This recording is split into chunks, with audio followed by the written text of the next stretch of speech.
Set CA Harish Matharia and CMA inter के बच्चों के लिए एक बहुत ही बेहतरीन न्यूज है। मैं आप लोगों के लिए एक्सक्लूसिवली ये सब्जेक्ट पढ़ा रहा हूं। आई रिपीट, मैं पढ़ा रहा हूं, है ना। और यहाँ पे जो कोई भी बच्चे लेक्चर लाइव देखेंगे ना, तो उनके सारे डाउट्स भी मैं यहाँ पे लेने वाला हूं, ताकि जो बच्चा आगे जाकर के रिकॉर्डेड देखेगा, है ना, उसे ये भी समझ में आ जाएगा कि बच्चों को एक्चुअल में डाउट क्या आते हैं। काफी बार बच्चों के मुंह से मैंने कंप्लेंट सुनी है कि सर सीडब्ल्यू इंटर के लिए स्पेसिफिक क्लासेस कहीं पे है नहीं, है ना, बाकी जो सीए के अंदर में या सीएस में जो पढ़ाते हैं वही हम लोगों को यहाँ पे दिया जाता। तो आप लोगों को वो इश्यू नहीं आएगा, क्योंकि एक्सक्लूसिवली मैं सीएमए इंटर के लिए कोर्सेज डिजाइन कर रहा हूं बेटा। और दूसरी एक और चीज, बच्चे काफी बार बोलते हैं कि सर सीएमए की रिकॉर्डिंग्स मिलती है, उसके अंदर में टीचर कैमरा को देख करके पढ़ा देता है और उसके अंदर में काफी बार डाउट्स अनसॉल्व रह जाते हैं। सो वो भी एक इश्यू नहीं रहेगा, है ना। जो भी बच्चों को मैं यहाँ पे लाइव पढ़ा रहा हूं, वो बच्चों को मैं बार बार पूछता हूं कि आप लोगों को क्या डाउट है, तो आपके जो भी डाउट्स है वो डाउट्स यहाँ पे सॉल्व करवा के लूंगा। और पहले जब भी कोई बच्चा मेरा लाइव बैच वाला डाउट पूछता है, तो पहले उस डाउट को मैं यहाँ पे स्क्रीन पे बोलने वाला हूं, और उसके बाद ही मैं उस डाउट का यहाँ पे रिजॉल्व यानी सॉल्यूशन आपको बताने वाला हूं बेटा। सो ये दोनों भी इशू आपके नहीं रहेंगे। So CMA inter paper number 12 company accounts and audits, इसमें बेसिकली दो पार्ट है, एक है कंपनी अकाउंट्स और दूसरा है ऑडिट, जो कि मैं पढ़ाने वाला हूं। पिछले 10 सालों से प्रोफेशनल कोर्सेज के लिए अकाउंट्स एंड ऑडिटिंग सब्जेक्ट पढ़ा रहा हूं बेटा। सो बड़ा ही मजा आएगा, है ना। बस एक रूल बता देता हूं, जो भी चीजें मैं स्क्रीन पे लिखने वाला हूं वो सारी चीजें आपने आपके पास एज इट इज लिखनी है, और जो चीजें मैं फॉलो करने के लिए बोलूं वो फॉलो करो। अगर बोलूं बिल्डिंग से कूद जा, तो कूद जाने का इतना भरोसा रखो। डोंट वरी, बोलने वाला नहीं हूं, बस आपने इतना भरोसा रखना है, जो चीज मैं बता रहा हूं एज इट इज फॉलो करना है। यस और नो, है ना। सो ये स्पेसिफिक एक वीडियो मुझे अलग से रिकॉर्ड करना पड़ा, ये बच्चों की क्वेरी आ रही थी। तो सो अब इसी के बाद तुरंत आपको इसी लेक्चर में कंपनी अकाउंट्स की जो मेरी लास्ट मंथ की जो बैच थी, उसी की रिकॉर्डिंग्स आपको देखने मिलने वाली बेटा। यस और नो, और वो एक्सक्लूसिवली सीएमए इंटर के बच्चों के लिए थे। नहीं तो बच्चा और बोलेगा सर यहाँ तो आपको दाढ़ी दिख रही है और इसके बाद जो कंपनी अकाउंट्स है उसके अंदर में दाढ़ी नहीं है, क्योंकि ये मैं अलग से बाद में रिकॉर्ड कर रहा हूँ। बच्चों की क्वेरी आई थी, इसीलिए आपको समझाने के लिए मैंने वीडियो रिकॉर्ड किया बेटा, है ना। So enjoy your company accounts and audit lecture for CMA inter paper number 12 as पर लेटेस्ट सिलेबस। यस और no, thank you very much, love you all, take care and enjoy your company accounts lecture. बिल्कुल प्यार से, होले होले, धीरे धीरे सारी चीजें बताइए बेटा। और इन केस अगर किसी बच्चे को कोई डाउट है, तो स्क्रीन के ऊपर मेरा 9970 वाला जो नंबर दिख रहा है, आप मुझे उसके ऊपर व्हाट्सएप कर सकते हो। Enjoy your company accounts lecture, bye. So चलो यार, कंपनी अकाउंट स्टार्ट कर रहा हूँ, अच्छे से ध्यान देना। सबसे पहले तो एक चीज समझ लो बेटा, है ना, company basically N artificial legal person. हम लोगों की तरह कंपनी नेचुरली पैदा नहीं होती है, कंपनी इनकॉर्पोरेट होती है। कंपनी क्या होती है बेटा? इनकॉर्पोरेट होती है। सर कैसे? Incorporate under the provisions of law. Sir अभी कौन सा लॉ है? अभी है कंपनीज एक्ट, बरोबर है। सो अब अच्छे से ध्यान देना, पहले राजा महाराजा का जमाना हुआ करता था, तब कंपनी पैदा होती थी by the order of king और क्वीन, उसे हम लोग बोलते हैं चार्टर कंपनी। उसके बाद राजा महाराजा का शासन काल खत्म हुआ, देन आ गया एक्ट। हाल फिलहाल में चल रहा है कंपनीज एक्ट। सो कंपनीज एक्ट 2013 के तहत, या फिर एनी प्रीवियस एक्ट यानी कंपनीज एक्ट 1956, यस और नो। सो इसके अंदर ये कंपनी इनकॉर्पोरेट होती है। सर कैसे? जैसे आप लोगों को एक चीज पता होगा, अकेला आदमी बिजनेस कर रहा है, सोल प्रोप्राइटरी फर्म, 2-3 लोग साथ में मिलकर के बिजनेस कर रहे हैं, पार्टनरशिप फर्म। और ज्यादा बड़े लेवल पे काम करना है, एक काम करो, वो सब लोग जाते हैं रजिस्ट्रार ऑफ कंपनी में, सरकारी ऑफिस है, वहां जाकर के जो भी डॉक्यूमेंट्स है डॉक्यूमेंट्स अप्लाई करेंगे, कंपनी इनकॉर्पोरेशन की प्रोसीजर फुलफिल करेंगे और कंपनी पैदा हो जाएगी, उन्हें इनकॉर्पोरेशन सर्टिफिकेट मिल जाएगा। सर कंपनी और पार्टनरशिप फर्म में क्या फर्क है? प्लीज ध्यान देना, अच्छे से ध्यान दो बेटा। पार्टनरशिप फर्म, अगर मैं एलएलपी की बात नहीं करूं, नॉर्मल पार्टनरशिप फर्म की बात करूं, तो पार्टनरशिप फर्म और पार्टनर लॉ के पॉइंट ऑफ व्यू से एक ही है। सो अगर फर्म की कोई लाइबिलिटी है जो फर्म पे नहीं कर सकती, तो वो लाइबिलिटी पार्टनर्स की पर्सनल स्टेट बेच करके, नीलाम करके उससे वो लाइबिलिटीज पे ऑफ करेंगे, यस और नो। लेकिन कंपनी के केस में ऐसा नहीं है। कंपनी और उसके ओनर दोनों भी लॉ के पॉइंट ऑफ व्यू से सेपरेट है। Company is a separate legal entity. मतलब सर कंपनी खुद के नाम पे प्रॉपर्टी खरीद सकती है, कंपनी खुद के नाम से प्रॉपर्टी बेच सकती है, company can sue be sue, company के ऊपर कोई केस कर सकता है, कंपनी किसी के ऊपर केस कर सकती है। और अगर कंपनी इंसॉल्वेंट हो जाती है तो कंपनी के मालिक जो है शेयर होल्डर मेंबर्स, कंपनी के शेयर होल्डर्स जो है वो are the real owners of the company, तो उनके घर पे कोई आंच नहीं आने वाली है। कंपनी सेपरेट लीगल एंटिटी है। खैर आपने ये सारी बातें कंपनी लॉ के अंदर में पढ़ी होगी। हम लोगों को यहाँ पे अकाउंटिंग पर्सपेक्टिव से देखना है। आ जाओ कुछ चीजें बताता हूँ। आप सभी लोग जानते हो कि कंपनी को ऑपरेट करने के लिए सबसे ज्यादा जरूरी होता है फंड्स, पैसा, मनी। और ये फंड्स कंपनी कहाँ कहाँ से ला सकती है, कुछ रास्ते बता सकता है कोई? ये पैसा कहाँ कहाँ से आएगा, ये फंड्स कहाँ कहाँ से आएंगे? पहला, कंपनी मार्केट में शेयर्स इशू कर सकती है ना। वो गुरु फिल्म है अभिषेक बच्चन की, देखी होगी आपने, 10 रुपए दो मालिक बन जाओ, 10 रुपए दो मालिक बन जाओ, पब्लिक इशू, ये सो नो। सो कंपनी अपना मालिकाना हक आम जनता को बेच देती है और बदले में उनसे पैसा लेती है।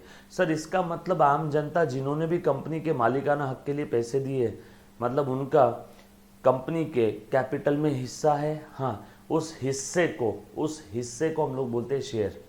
सो आप सभी लोग जानते हो धंधे में जो पैसा लगाता है वो मालिक होता है, बरोबर है। कंपनी में जो पैसा लगाता है वो कंपनी का मालिक है, और जो धंधे में पैसा लगाते हैं उसे हम लोग बोलते हैं कैपिटल। तो कंपनी में जिस किसी ने भी पैसा लगाया वो भी हो गया कंपनी का कैपिटल। तो वो कैपिटल जो भी इन्वेस्ट किया है वो एक नहीं कई सारे लोग हैं, हजारों लाखों लोग हैं, तो उन सभी के पास कंपनी के कैपिटल का हिस्सा है। उस हिस्से को हम लोग बोलते हैं share.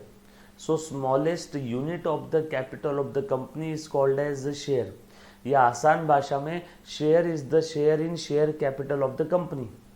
Share is the share in share capital of the company. Company law में आपने चीजें देखी होगी जो भी मैं बता रहा हूँ, यस और no.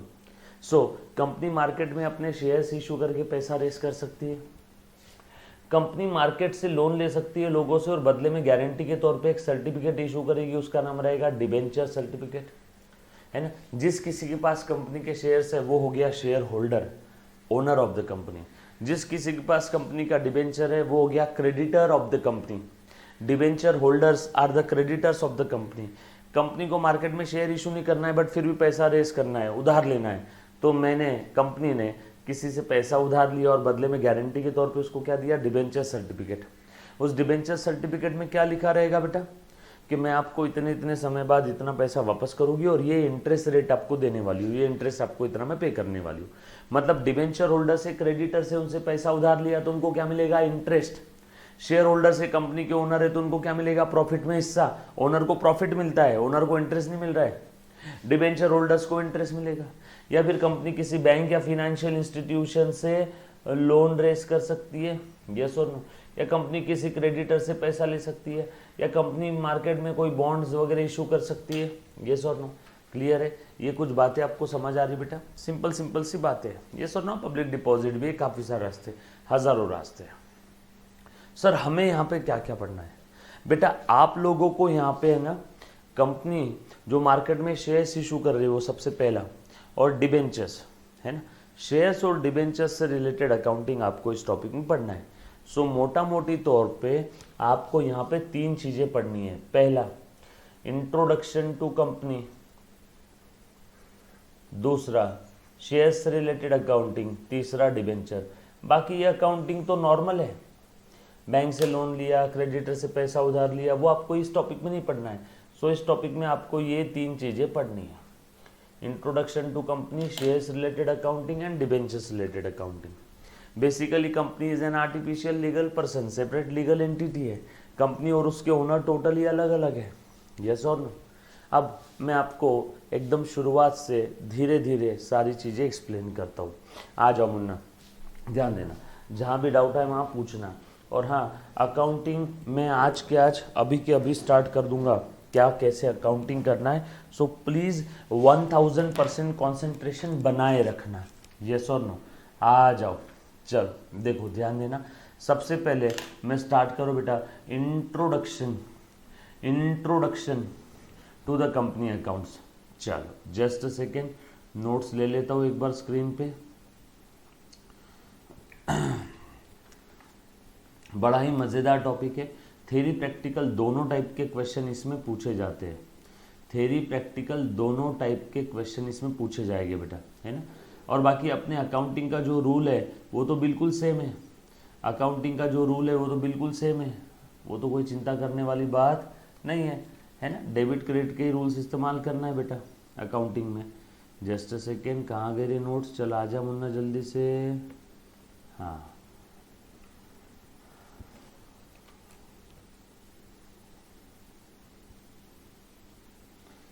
Just a second.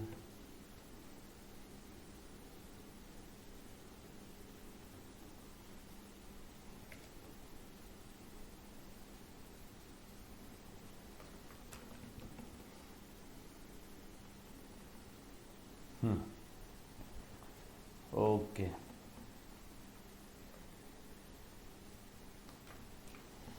Done. लो देखो तो एक बार स्क्रीन पे नोट्स दिख रही है क्या सभी को?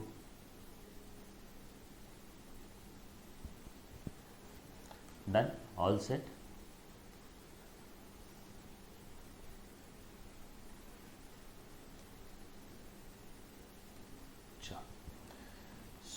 सबसे पहले तो कंपनी का मतलब बता देता हूँ, अच्छे से ध्यान देना कहाँ से पैदा हुआ ये वर्ड।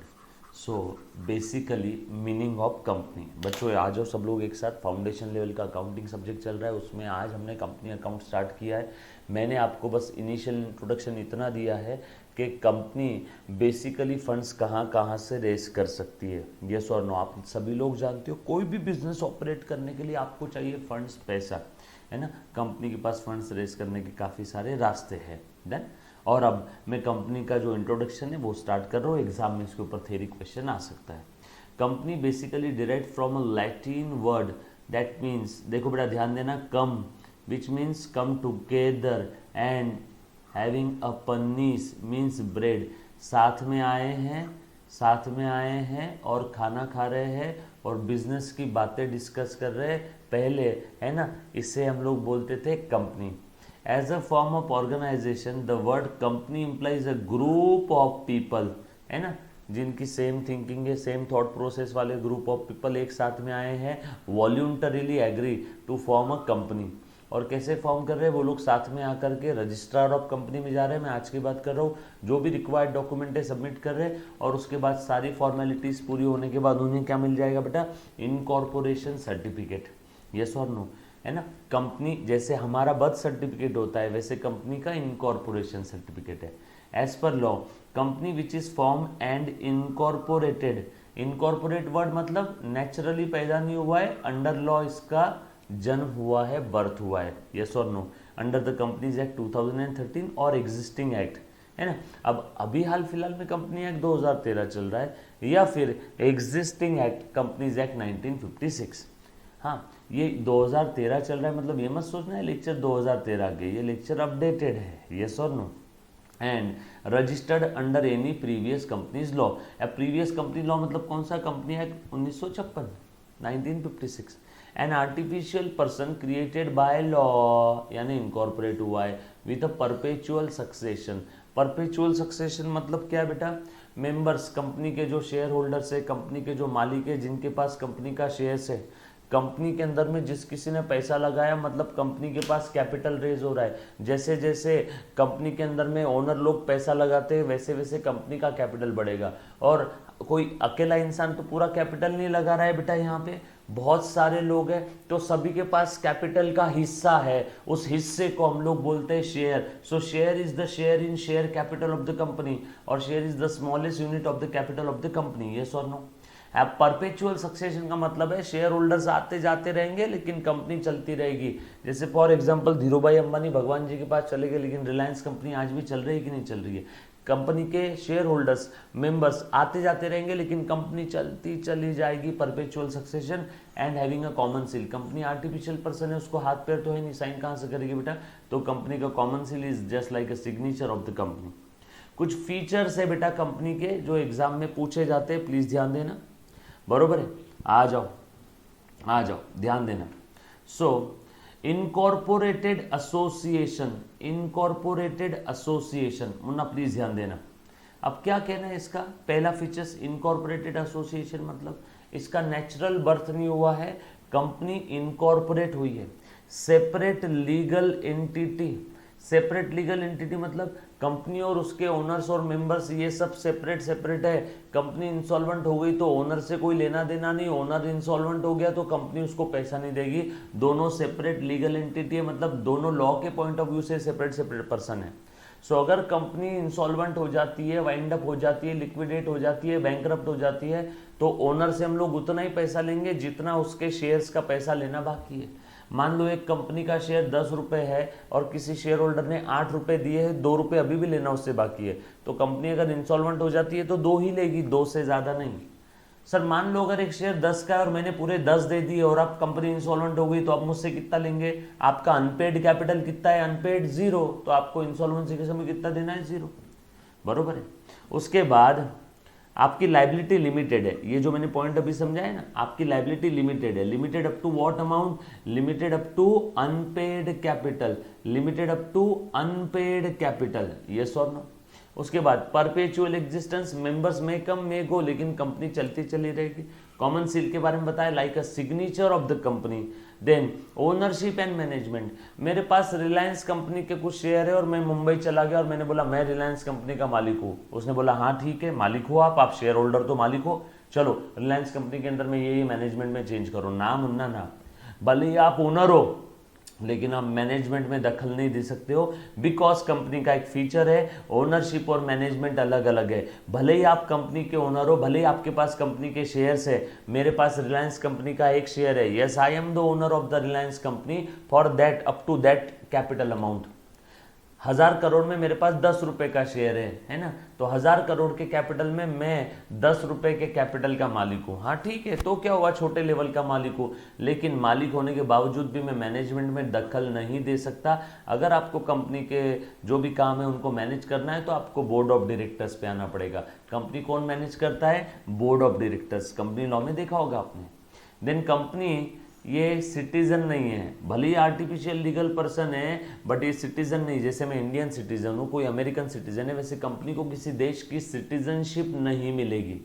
देन कंपनी के शेयर्स ट्रांसफरेबल है। हे हेलो, प्राइवेट कंपनी के भी शेयर्स ट्रांसफरेबल है और पब्लिक कंपनी के भी। सिर्फ इतना है कि प्राइवेट कंपनी के shares transferable but subject to few restriction and condition जो प्राइवेट कंपनी ने दी रहेगी उनके आर्टिकल ऑफ एसोसिएशन में। पब्लिक कंपनी के shares freely transferable.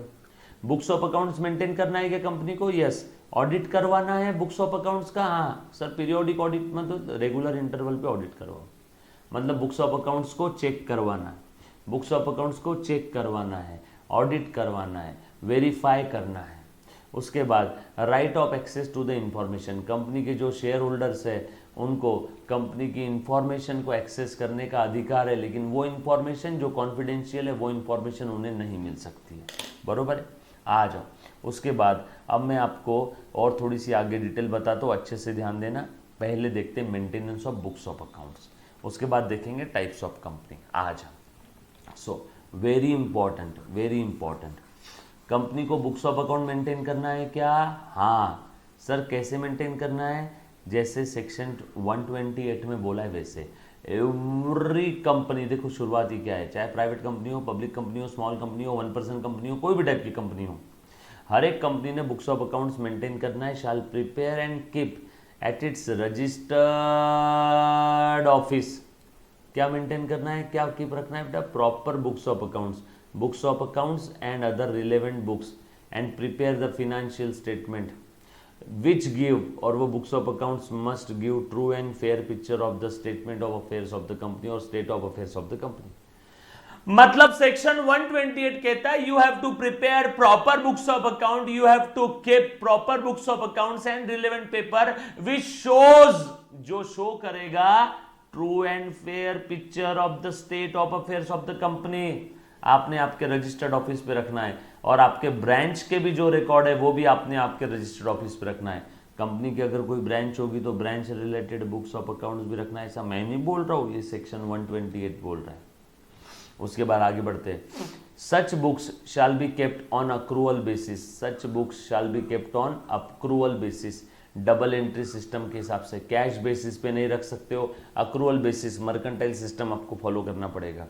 Provided further that company may keep such books of accounts or records in electronic mode also, है ना। अच्छा, मेरा आपसे एक छोटा सा सवाल है, क्या कंपनी ये बुक्स ऑफ अकाउंट्स रखने की जो जगह है, जो प्लेस है, क्या वो चेंज कर सकती है? क्या वो चेंज कर सकती है? येस और नो? एनीबडी? क्लियर? नहीं मालूम, मैं बताता हूँ। Yes, company can change its place of books of accounts, but change करना है तो बोर्ड ऑफ डायरेक्टर ने पहले डिसाइड किया होगा।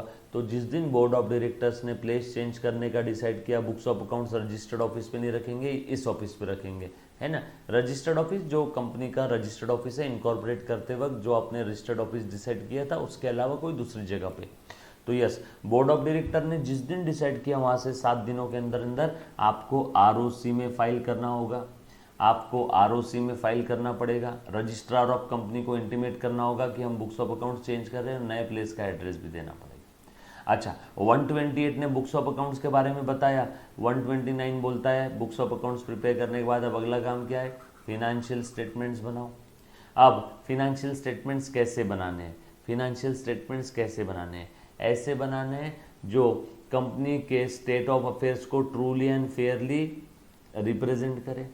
वो financial statements as per accounting standards बनाने हैं, एज पर शेड्यूल 3 बनाने हैं, एज पर अकाउंटिंग स्टैंडर्ड्स बनाने हैं, ताकि वो true and fair view show करे। एज पर अकाउंटिंग स्टैंडर्ड्स बनाने हैं, एज पर शेड्यूल 3 बनाने हैं, यस और नो। एंड डायरेक्टर की जिम्मेदारी है कि वो फिनेंशियल स्टेटमेंट बनने के बाद शाल ले financial statement at every annual general meeting. Share holders के सामने एनुअल जनरल मीटिंग में प्रेजेंट करने हैं, हे शेयर होल्डर, ये हमारे फिनेंशियल स्टेटमेंट्स, शाल ले financial statement at every annual general meeting, yes और नो। ये जो मैंने चीज़ें बताई, इतने ही पॉइंट इसमें लिखने हैं, है ना। अब फिनेंशियल स्टेटमेंट्स में क्या क्या आता है? बैलेंस शीट आ जाती है, प्रॉफिट एंड लॉस अकाउंट आता है, अगर एनपीओ है, नॉट फॉर प्रॉफिट ऑर्गेनाइजेशन, है ना, तो उस केस में क्या क्या आ जाएगा? Income expenditure account, cash flow statement, है ना।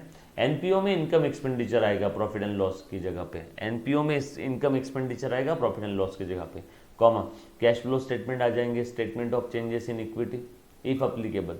Equity statement of changes in equity मतलब क्या? साल के शुरुआत में इक्विटी इतना था, साल के एंडिंग में इक्विटी इतना हो गया, यहां से यहां हो गया या फिर यहां से यहां हो गया, ये चेंज क्यों हुआ, इसका एक रिकंसिलिएशन स्टेटमेंट बनता है। डोंट वरी, फाउंडेशन लेवल पे बनाने की जरूरत नहीं है। एंड एनी एक्सप्लेनेटरी नोट, ये सारी चीज़ें आती है फिनेंशियल स्टेटमेंट्स में, यस और नो। ये चीज़ें समझ में आई सभी को? पक्की बात। Then most important, every company has to comply with the accounting standards as per section 129। Mandatorily company को अकाउंटिंग स्टैंडर्ड्स कंप्लाई करना है, जो जो सेंट्रल गवर्नमेंट ने नोटिफाई किए from time to time. Don't worry, आपको फाउंडेशन लेवल पे accounting standards भी नहीं है, बस आपको अकाउंटिंग स्टैंडर्ड्स का नाम याद रखना है। आपको अकाउंटिंग स्टैंडर्ड्स का नाम याद रखना है, वो मैं रखवा दूंगा, डोंट वरी। पहले टॉपिक में भी हमने देखा था। अच्छा, यहाँ तक किसी बच्चे को कोई डाउट, कोई दिक्कत है तो पूछो, सिंपल है। अभी तक मैंने अकाउंटिंग पार्ट स्टार्ट नहीं किया है, एकदम कंपनी का जस्ट इंट्रोडक्शन, कंपनी का मीनिंग, कंपनी के फीचर्स, उसके बाद टाइप्स ऑफ कंपनी अभी देखेंगे, देन बुक्स ऑफ अकाउंट्स कैसे मेंटेन करना है, फिनेंशियल स्टेटमेंट्स कैसे मेंटेन करना है, section 128 for books and section 129 for financial statement. ये सारी चीज़ें हमने देखी है, सिंपल है, पक्का। चलो आगे बढ़ते हैं। अब टाइप्स ऑफ कंपनी की मैं बात कर रहा हूँ, अच्छे से ध्यान देना। सबसे पहले तो बता दो बेटा, टाइप्स ऑफ कंपनी में है, वन बाय वन एक एक चीज़ बोलो, बोलो Munna. Types of company, government company मतलब क्या? पढ़ा है आपने कंपनी लॉ में, फटाफट से बताना बेटा, गवर्नमेंट कंपनी मतलब क्या?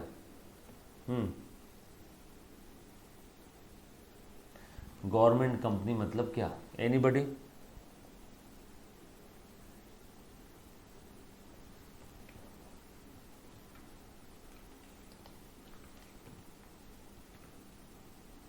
बोलो, गवर्नमेंट कंपनी मतलब कौन सी company?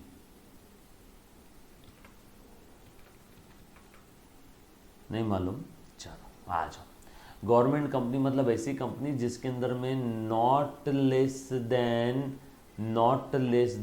51% of the shares were held by the central government और स्टेट गवर्नमेंट और इन कॉम्बिनेशन, यस और no. Central government, state government या फिर combination of central and state government, बरोबर है। उस कंपनी को मैं बोलूँगा गवर्नमेंट कंपनी। मतलब ऐसी कंपनी जिसके अंदर में नॉट लेस देन 51%, मतलब एटलीस्ट 51% शेयर्स किसके पास है बेटा, सेंट्रल और स्टेट और कॉम्बिनेशन।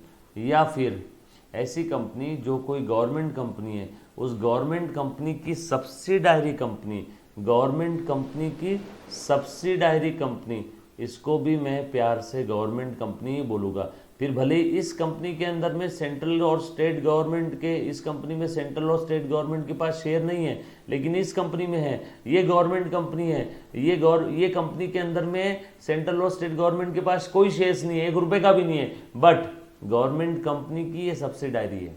जैसे कोई एक्स कंपनी है, एक्स कंपनी के 51% शेयर्स गवर्नमेंट के पास है, तो एक्स कंपनी ये क्या हो गई, गवर्नमेंट कंपनी हो गई, राइट। अब एक्स कंपनी की एक पिल्लू कंपनी है, सब्सिडायरी कंपनी है, एक्स कंपनी की एक सब्सिडायरी कंपनी है, इसके अंदर में गवर्नमेंट का कोई शेयर नहीं है, बट फिर भी इसको भी गवर्नमेंट कंपनी बोलेंगे। So subsidiary company of the government company will also become a government company. अब आपका सवाल, सर सब्सिडायरी कंपनी क्या होती है? जैसे होल्डिंग और सब्सिडायरी एक साथ समझाता हूँ। मान लो ये कोई तो कंपनी है, इसके पास किसी दूसरे कंपनी के more than 50%, more than 50% voting right और शेयर्स है, या फिर ये कंपनी इस कंपनी के बोर्ड ऑफ डायरेक्टर्स को कंट्रोल कर रही है, बोर्ड ऑफ डायरेक्टर्स को कंट्रोल कर रही है, तो इस कंपनी को हम लोग बोलेंगे होल्डिंग कंपनी और इस कंपनी को बोलेंगे subsidiary company. Parent company, children company, holding company, subsidiary company. So अगर कोई एक कंपनी किसी दूसरे कंपनी के, प्लीज ध्यान देना, अगर कोई एक कंपनी किसी दूसरे कंपनी के आधे से ज़्यादा वोटिंग राइट उसके पास होल्ड कर रही है, किसी एक कंपनी के पास किसी दूसरे कंपनी के आधे से ज़्यादा शेयर्स है, तो उस केस में फॉर्मर कंपनी को बोलेंगे होल्डर कंपनी और वो लेटर कंपनी को बोलेंगे सब्सिडायरी कंपनी। यस और नो, क्लियर है, पक्की बात, डन। सो अच्छे से ध्यान दे देना। अब मान लो ये एक्स गवर्नमेंट कंपनी है और एक्स के पास वाई कंपनी के, एक्स के पास, गवर्नमेंट के पास नहीं, एक्स के पास वाई कंपनी के आधे से ज़्यादा वोटिंग राइट्स है, या फिर एक्स कंपनी वाई के बोर्ड ऑफ डायरेक्टर्स को कंट्रोल कर रही है। बोर्ड ऑफ डायरेक्टर्स को कंट्रोल करना मतलब majority of the board of directors ये अपॉइंट कर सकते हैं या रिमूव कर सकते हैं, इतना इसके ऊपर पावर है ना। तो ये दोनों में से कोई भी एक केस रही तो इस कंपनी को बोलेंगे होल्डिंग और इसको बोलेंगे subsidiary.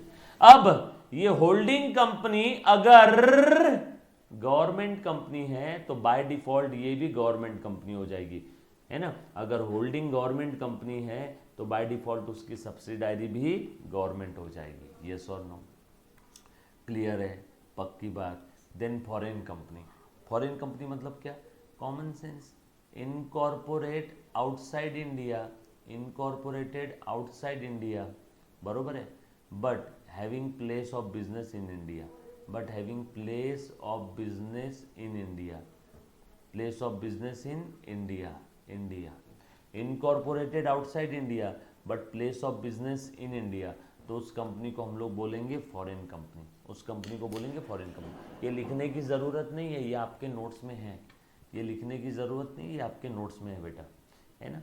Place of business in India है ना। अब वो प्लेस ऑफ बिजनेस फिजिकल भी चलेगा, इलेक्ट्रॉनिक मोड में भी चलेगा, इंडिया में उसकी वेबसाइट है, चलेगा इलेक्ट्रॉनिक मोड, फिर भी बोला जाएगा has a place of business in India, है ना। या और इतना ही नहीं, place of business in India and India में कोई तो वो बिजनेस एक्टिविटी कर रही है, इंडिया में कोई तो वो बिजनेस एक्टिविटी कर रही है and doing some business activity in India.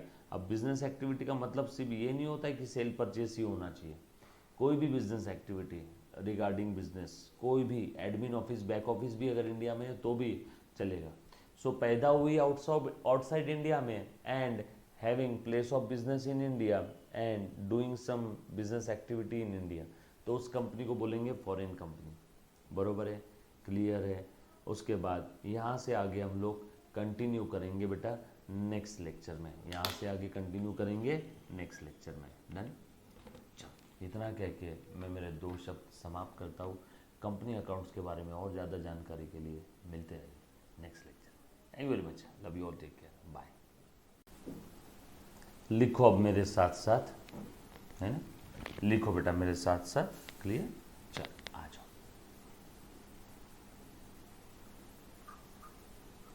Issue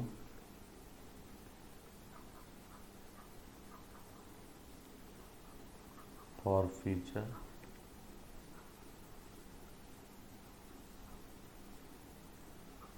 and reissue of shares.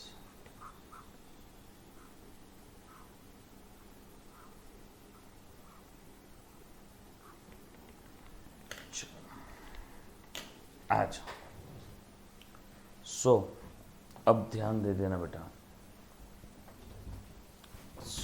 ध्यान दे दो।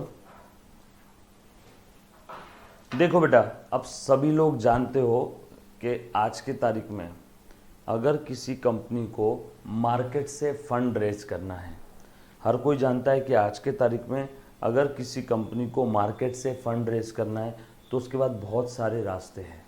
वन ऑफ द रास्ता is issue of shares. Company अपने कैपिटल का एक हिस्सा, जिसको हम लोग प्यार से शेयर बोलते हैं, वो पब्लिक को इशू कर सकती है और बदले में उनसे पैसा ले सकती है। यस और नो। आसान भाषा में कंपनी मालिकाना हक ट्रांसफ़र कर रही है किसी दूसरे पार्टी को, और जैसे ही वो मालिकाना हक ट्रांसफ़र हो गया, वो सामने वाली पार्टी क्या बन जाएगी? कंपनी की share holder. So share is the share capital of the company. Company के कैपिटल का स्मॉलेस्ट यूनिट, उसको हम लोग बोलते हैं शेयर्स। शेयर्स में भी दो टाइप के शेयर्स हैं। अच्छा, अब ध्यान देना, एक होता है इक्विटी शेयर्स और दूसरा होता है प्रेफरेंस। अब प्रेफरेंस शेयर्स मतलब कौन सा? ऐसा शेयर जिसके पास वो दो प्रेफरेंशियल राइट है। कौन से दो प्रेफरेंशियल राइट होते हैं उनके पास? सुनना। पहला, कंपनी को जब प्रॉफिट होगा तो कंपनी वो प्रॉफिट डिविडेंड के फॉर्म में बांटती है, तो पहले किसको मिलेगा? प्रेफरेंस शेयर होल्डर्स को, क्योंकि उनका नाम क्या है? Preference shares. प्रियोरिटी, प्रेफरेंस, प्राथमिकता उनको मिलने वाली है। और दूसरा, जब भी कंपनी बंद होगी, लिक्विडेट होगी, तो ओनर का पैसा वापस करेंगे। तो इक्विटी और प्रेफरेंस शेयर होल्डर्स के कंपैरिजन में पहले प्रेफरेंस शेयर होल्डर्स का पहला पैसा वापस किया जाएगा। So repayment of share capital पहले इनको होगा as compare to equity shareholders, and dividend पहले प्रेफरेंस शेयर होल्डर्स को मिलेगा।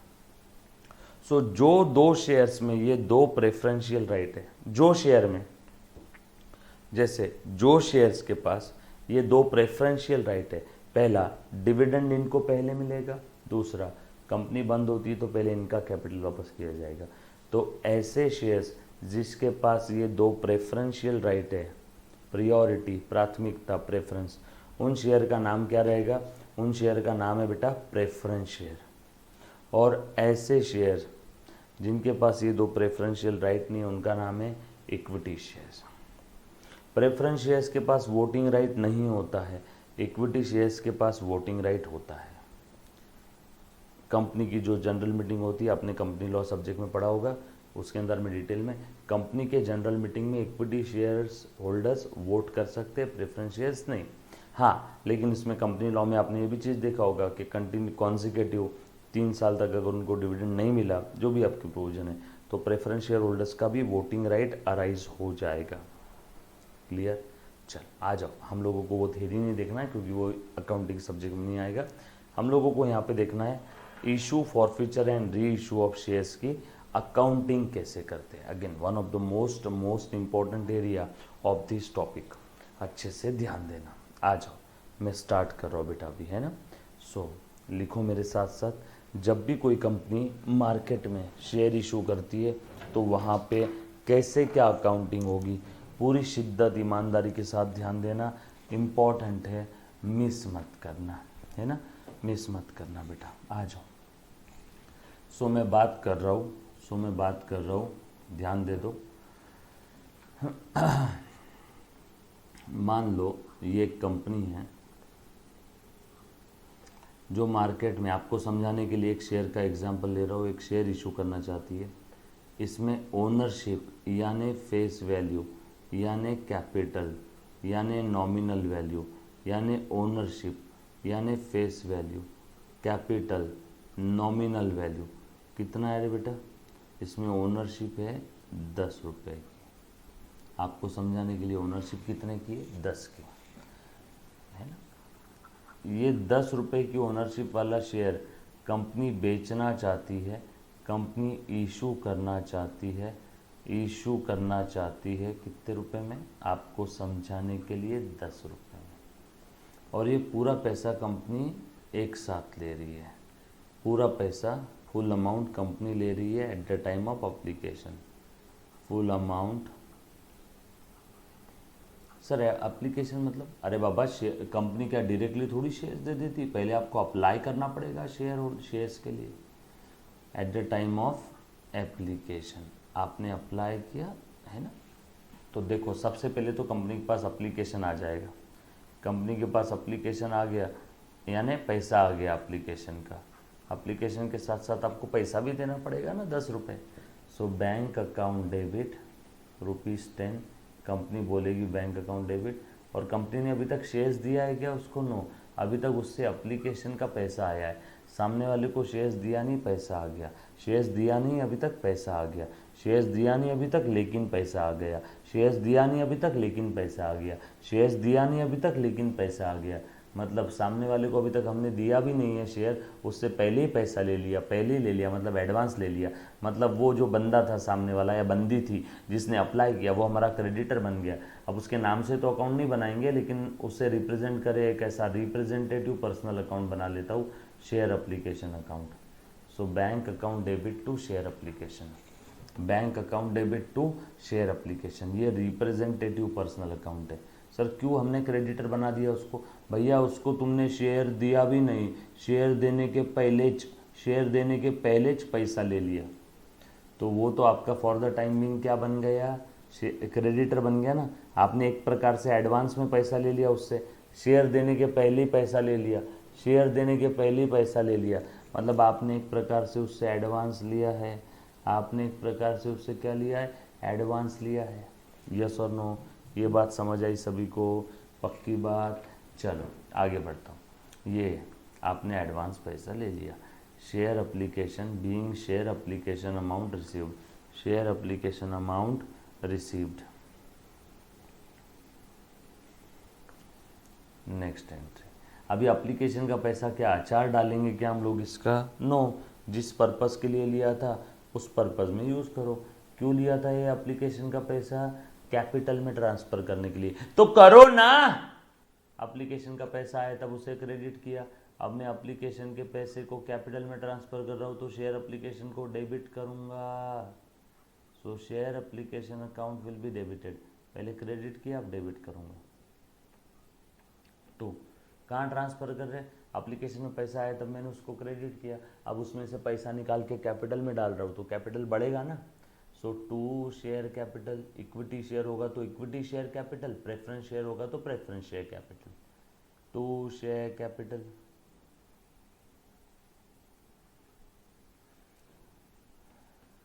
Share application amount transfer to share capital, that's it. दूसरा एग्जाम्पल,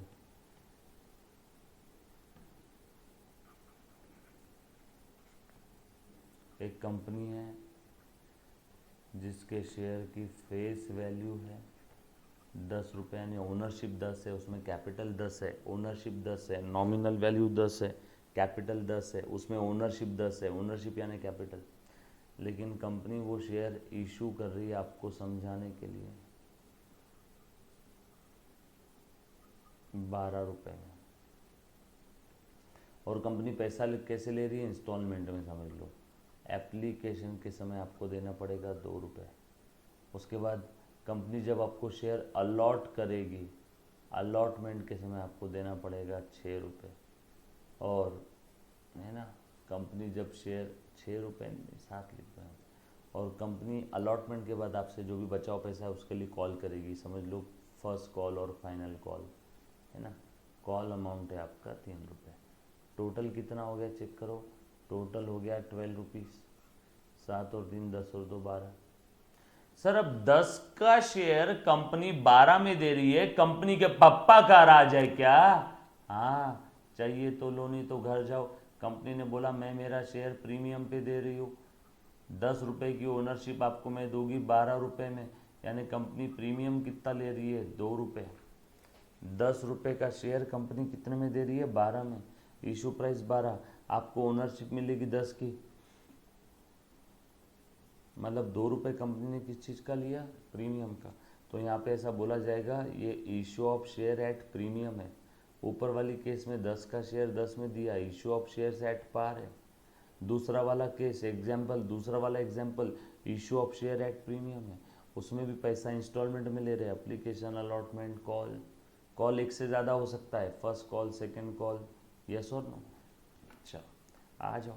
सबसे पहले तो एप्लीकेशन का पैसा रिसीव कर लो, सबसे पहले एप्लीकेशन का पैसा रिसीव कर लो, है ना? ये वाली entry, bank account debit,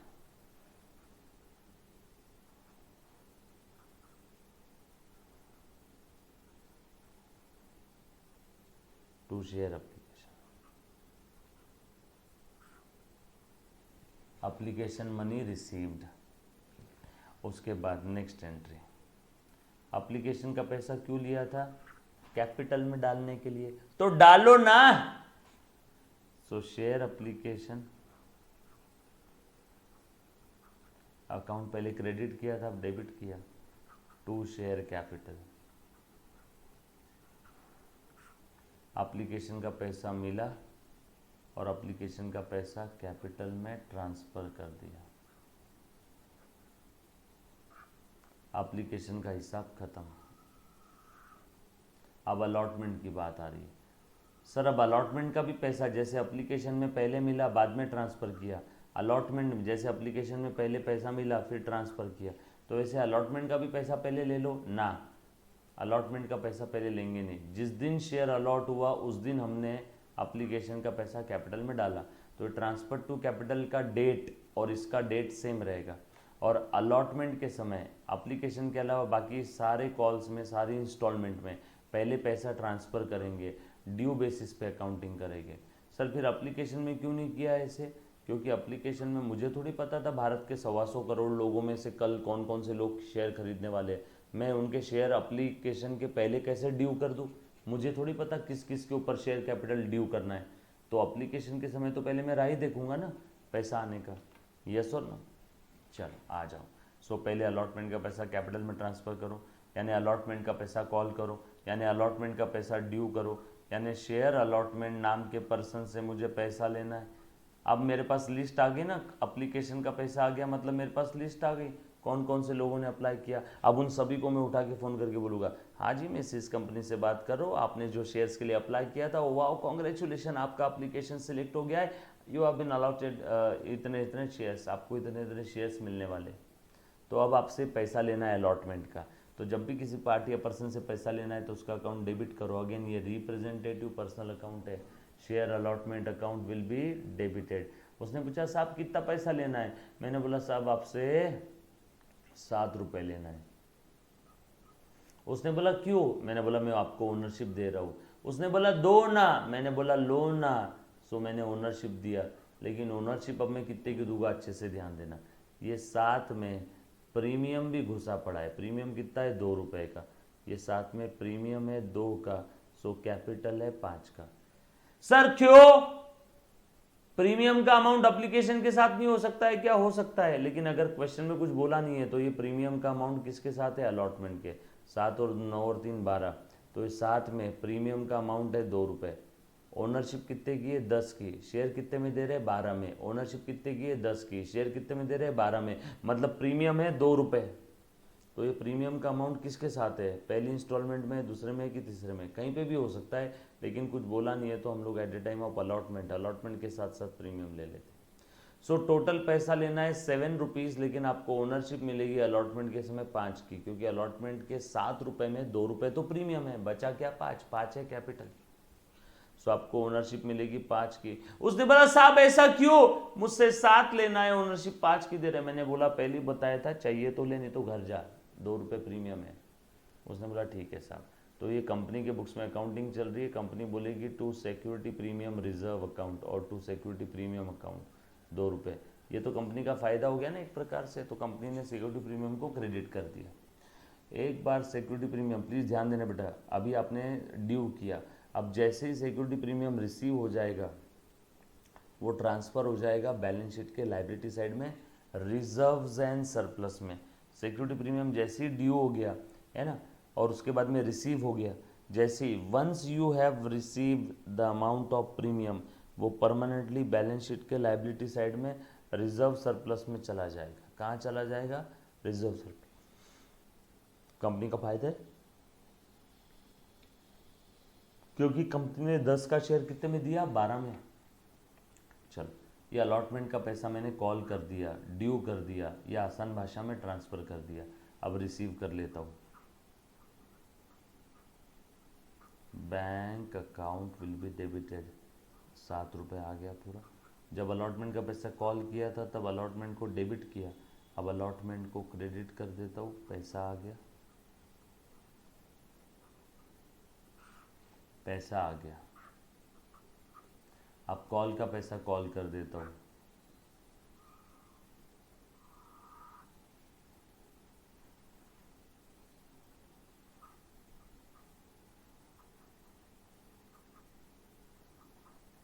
share call नाम के पर्सन से पैसा लेना है।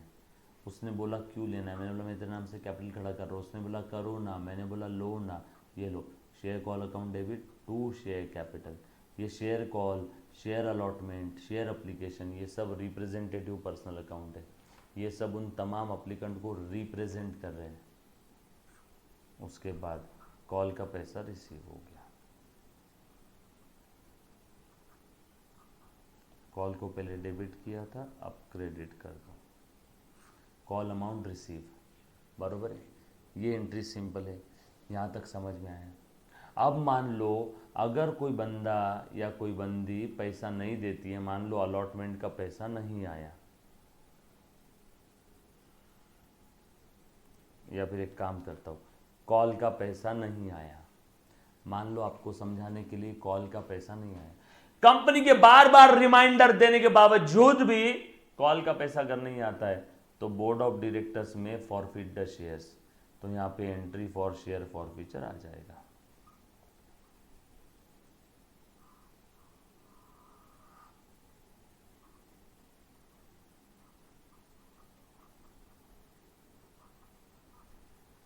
फॉरफिट यानी जब्त करना, जब्त कर लेना, शेयर जब्त कर लेना।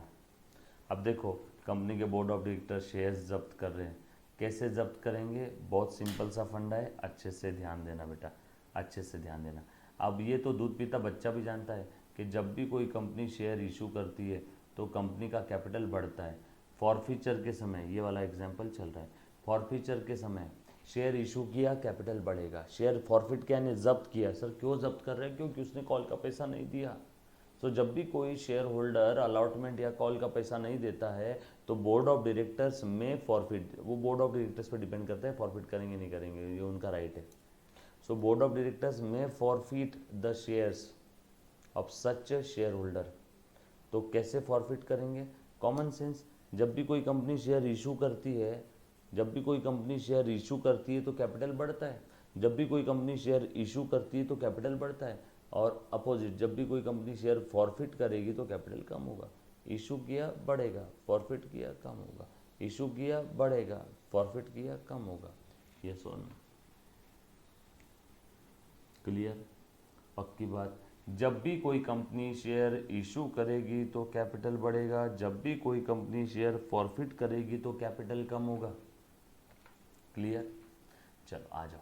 अब शेयर फॉरफिट हो रहा है यानी कैपिटल कम करना है। सो फॉरफिटर में मैं फॉरफीचर में मैं 3 सेंटेंस बताऊंगा, फॉरफीचर में मैं 3 सेंटेंस बताऊंगा, वो ध्यान रखना है। लाइफ की कोई भी केस हो, C foundation inter final, CMA foundation inter final, CS executive, कहीं का भी केस हो, 11 12 BCom MCom, फॉरफीचर के लिए 3 सेंटेंस काम के। सो फॉरफीचर का पहला रूल, कैपिटल कम करो, शेयर कैपिटल को कम करो। कैपिटल का क्रेडिट बैलेंस खड़ा करना है तो क्रेडिट करो, कम करना है तो डेबिट करो। शेयर कैपिटल को कम करना है। सर क्यों कम करना है? क्योंकि इशू करते हैं तो कैपिटल बढ़ता है, शेयर फॉरफिट करेंगे तो कैपिटल कम होगा, और यहाँ पे इशू कर रहे हैं कि फॉरफिट कर रहे हैं, अभी फॉरफिट कर रहे हैं तो कैपिटल कम होगा। कैपिटल का क्रेडिट बैलेंस होता है, कम करना है तो डेबिट करो।